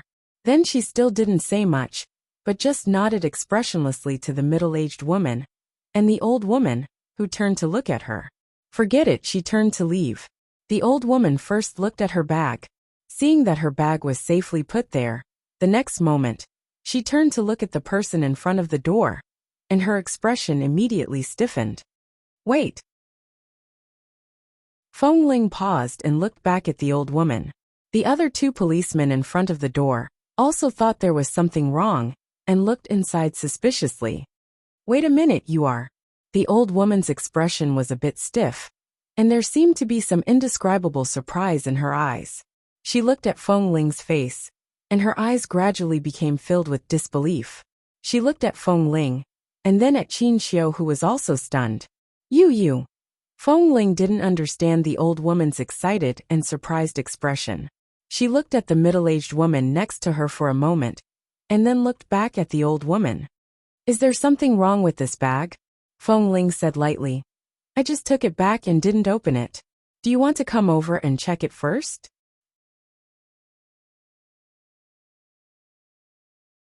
Chapter 796. Feng Ling looked at the old woman and replied calmly. It's just a bag. I'll just take it back for you. We won't meet again in the future. My name is not important, and there's no need to say it. The old woman still stared at her face, but she grabbed Qin Xiu, who was a little absent-minded, and whispered, Look at him. Doesn't he look like you when you were a child? He looks so much like you when you were in your teens or 20s. Qin Xiu paused and said in a low voice, He does look a little like me. I was surprised just now.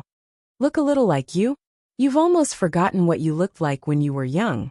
But I'm your mother. I remember what you looked like at every age. This child really looks so much like you, even more like Mingzhu. Mingzhu looks more like her father, but this child really looks so much like you. The old woman grabbed Qin Xiu's hand excitedly and said, Do you think there's a miracle in this world? Would my poor granddaughter not have? Mom, this is obviously a boy. Although he looks like me, I'm a daughter. Although Qin Xiu also felt a little surprised and excited. After all, so many years had passed, so she calmed down a little. I know you just thought of these things again. It's not that there are no people who look like me in this world, but in the vast ocean, there was no chance that the child could survive at all.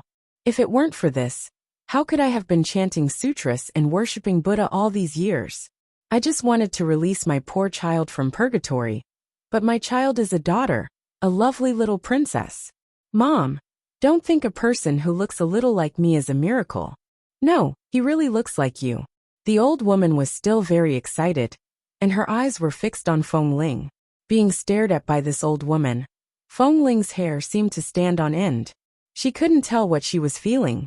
This was different from the killing intent and hostility in the eyes of any enemy she had ever seen. She wouldn't feel anything for those kinds of enemies, but now goosebumps all over her body seemed to be falling off. Child. The old woman pushed Qin Xiu away and walked toward her tremblingly.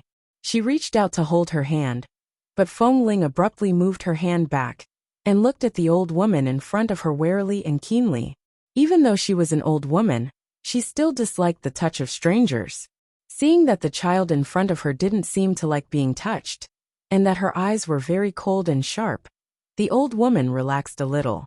However, she still stared at her face back and forth, as if she had long forgotten that her bag was beside her. She only looked at her face and asked gently, Child, how old are you this year? Feng Ling paused and replied, 16. 16 years old? Feng Ling nodded and saw a flash of disappointment and heartache in the old woman's eyes. 16 years old. The old woman sighed. That's even more wrong.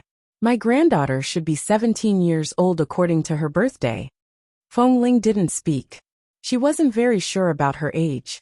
After all, she had been living with wolves in the jungle before she was 5 years old. At that time, she didn't know that 365 days was a year. In the jungle, only the sun rose and the moon set. It was impossible for her to count the days one by one. However, when the group of people took her out of the jungle, because she was very thin at that time, they said she was only 5 years old and set a date for her birthday. However, based on her body's development and height, she wasn't sure how old she was. But it should have nothing to do with what the old woman said. So she just looked at the old woman's melancholy expression in silence. The old woman thought for a while, and then looked up at her face. But it's really too similar. Granny, what do you mean by similar? Feng Ling didn't understand what she meant. Hearing the child call her Granny, the old woman's eyes turned red, and she reached out to hold her hand excitedly. Perhaps because the old woman's expression was too excited, and her movements were a little shaky. Although Feng Ling was very sensitive, she still resisted the urge to push her away. However, looking at the old woman's red eyes, she suddenly couldn't be ruthless. She could only hold her hand, and at the same time, the old woman held her wrist tightly. Are you a boy? The old woman stared at her face. How can there be such a beautiful boy? He's fair and clean. He's even more beautiful than a little girl. Before Feng Ling could reply, the slightly younger policeman standing by the side immediately laughed and said, Granny, you're not praising me. For us men, no matter how old we are, even if we were really tender when we were in our teens, we're still men. We definitely won't allow others to question our gender. When I was in my teens, I was also good-looking. When I heard that I looked like a little girl, I really burst into flames from the bottom of my heart. I was especially angry. I definitely couldn't listen to such words. The old woman paused, as if knowing that she had lost her composure. She had to withdraw her hand, but her eyes still looked at Feng Ling's face with some longing, as if waiting for her answer. Feng Ling hesitated for a moment. She had always regarded herself as a boy to the people she was familiar with. To an outsider she had never met, of course, she couldn't rashly tell her secret. Granny, the place I work in only accepts men. If I were a woman, I wouldn't even have the ability to help you chase the robbers. So how could I be a woman? Feng Ling didn't know why she, who had always been cold to others, couldn't bear to be cruel to this old woman. Even her words were a little euphemistic. Qin Xiu came over and held the old woman, who looked a little disappointed. When she looked at Feng Ling again, perhaps because she looked a little like herself when she was young, she really felt particularly close to her. I'm sorry, little brother. My mother was a little excited. Qin Xiu looked at Feng Ling's face and couldn't help feeling a little emotional. But this was really not the time to be emotional. So she said politely, It's getting late. Have you had dinner? In order to thank you, let's treat you to a meal and get to know each other. I think you should also be Chinese. It's really rare for us to meet in the United States in such a coincidental way. By the way, if it's convenient, please give me your cell phone number so that we can contact each other in the future. Feng Ling said indifferently, I won't give you my phone number, and you don't need to eat. It's just a small favor. If there's nothing else, I'll go first. With that, she turned to leave, not intending to stay any longer.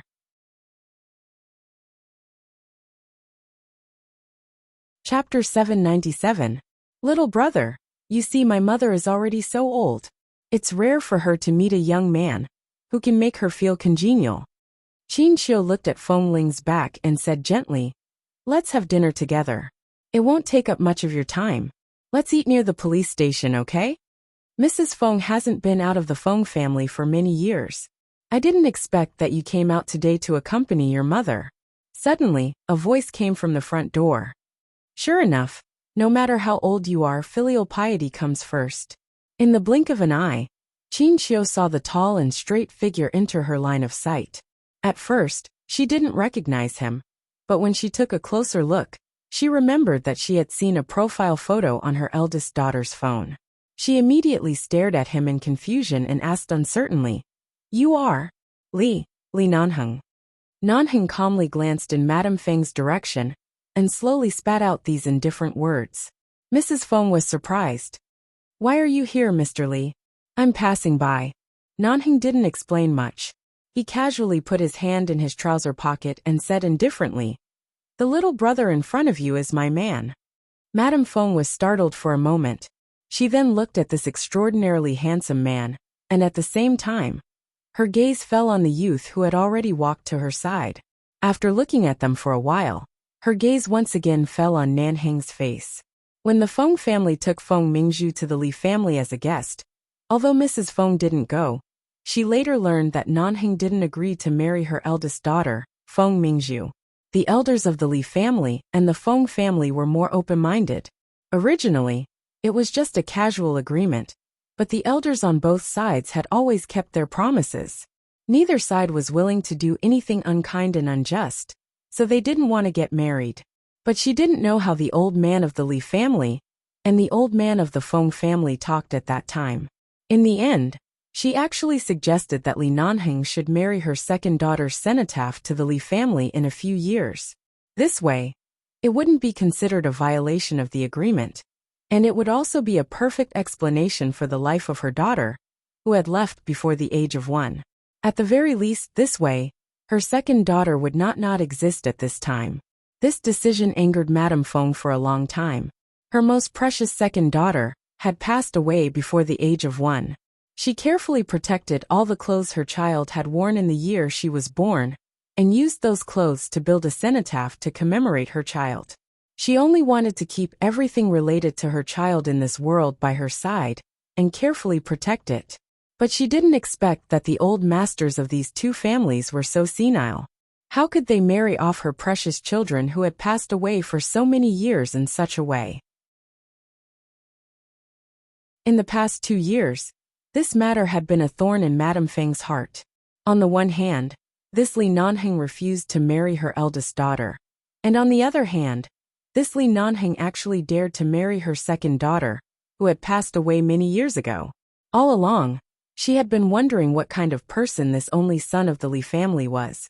But now that she saw him in person, she found that this Li Nanheng was not some unruly playboy as others said.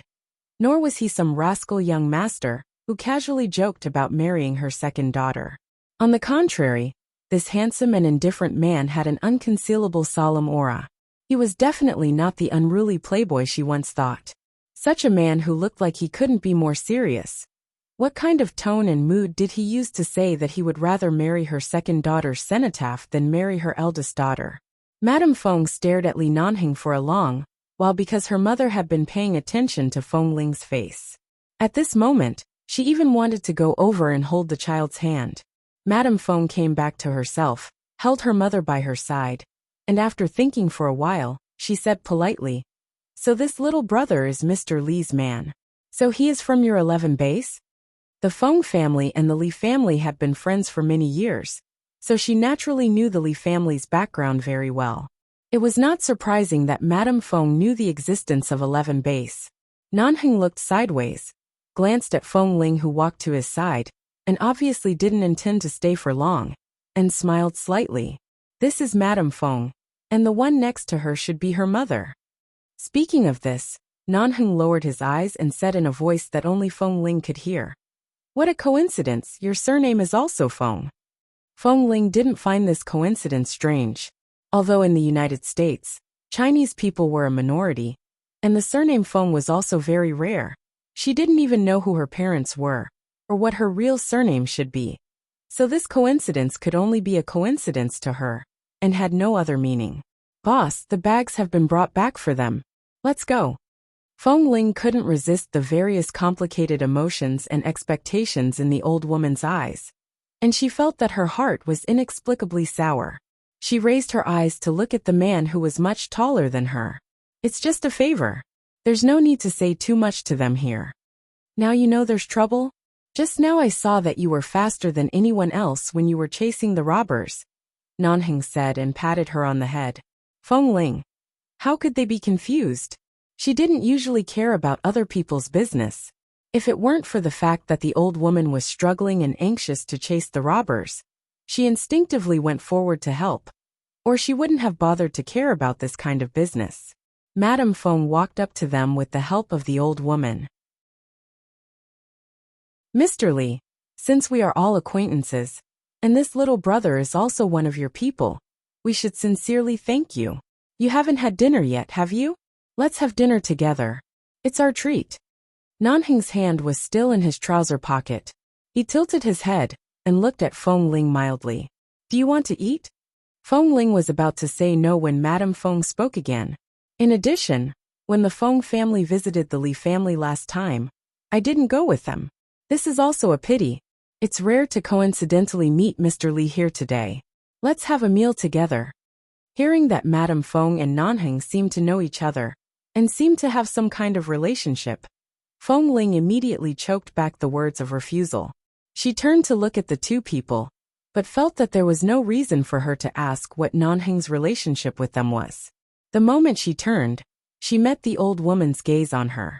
Feng Ling swallowed the words that were about to come out of her mouth. She turned, and her shoulder inadvertently brushed against Nanheng's. She whispered, "Boss, I'll listen to you." Nanheng's cold brows moved slightly. He glanced at Madame Feng indifferently. Dash.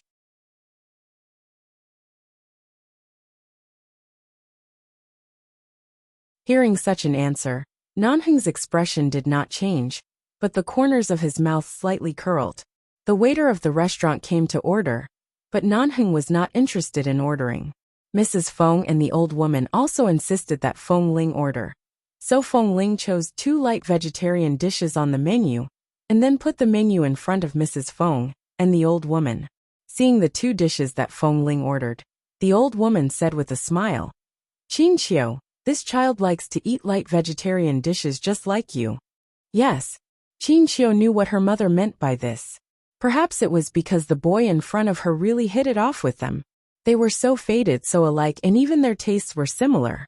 It inevitably reminded her of the poor child who fell into the sea. Qin Qiu didn't want to mention these sad things in front of outsiders. So she looked calm and just said with a smile, "Mr. Li, we've never met, but I can recognize you. I think you probably know the reason." Of course, Nanheng didn't know that Feng Mingzhu had secretly taken photos of him with her cell phone. But he could guess that it was all because of Feng Mingzhu. He didn't answer but just smiled politely at Mrs. Feng. When the old woman pushed the menu back to him, he lowered his head to pick 2 dishes with a scrutinizing gaze, and then ordered a few kinds of soup stock and light vegetarian dishes for the 2 of them. Feng Ling was not a talkative person. She was usually a very silent person, and at this moment, she would not say a word unless it was necessary. Mrs. Feng first wanted to thank him, and secondly, she wanted to know what kind of person Nanheng was. After getting to know him, the unpleasant thoughts in her heart about this young master of the Li family gradually disappeared. Although she had never intended to marry a daughter who had been dead for many years to someone else, let alone in such an incredible way as a cenotaph, she couldn't reject a person like Li Nanheng from the bottom of her heart at this moment.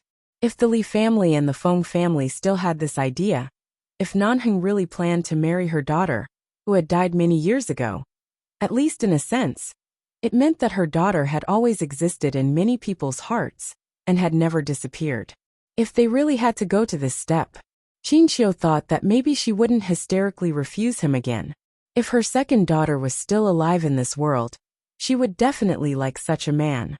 At this time, Qin Qiu received another call, then stood up and glanced outside. She smiled at a certain direction outside and said, "Yes, it's here. Come in." "Who is it? Is Shuka here?" The old woman turned to look at Qin Qiu.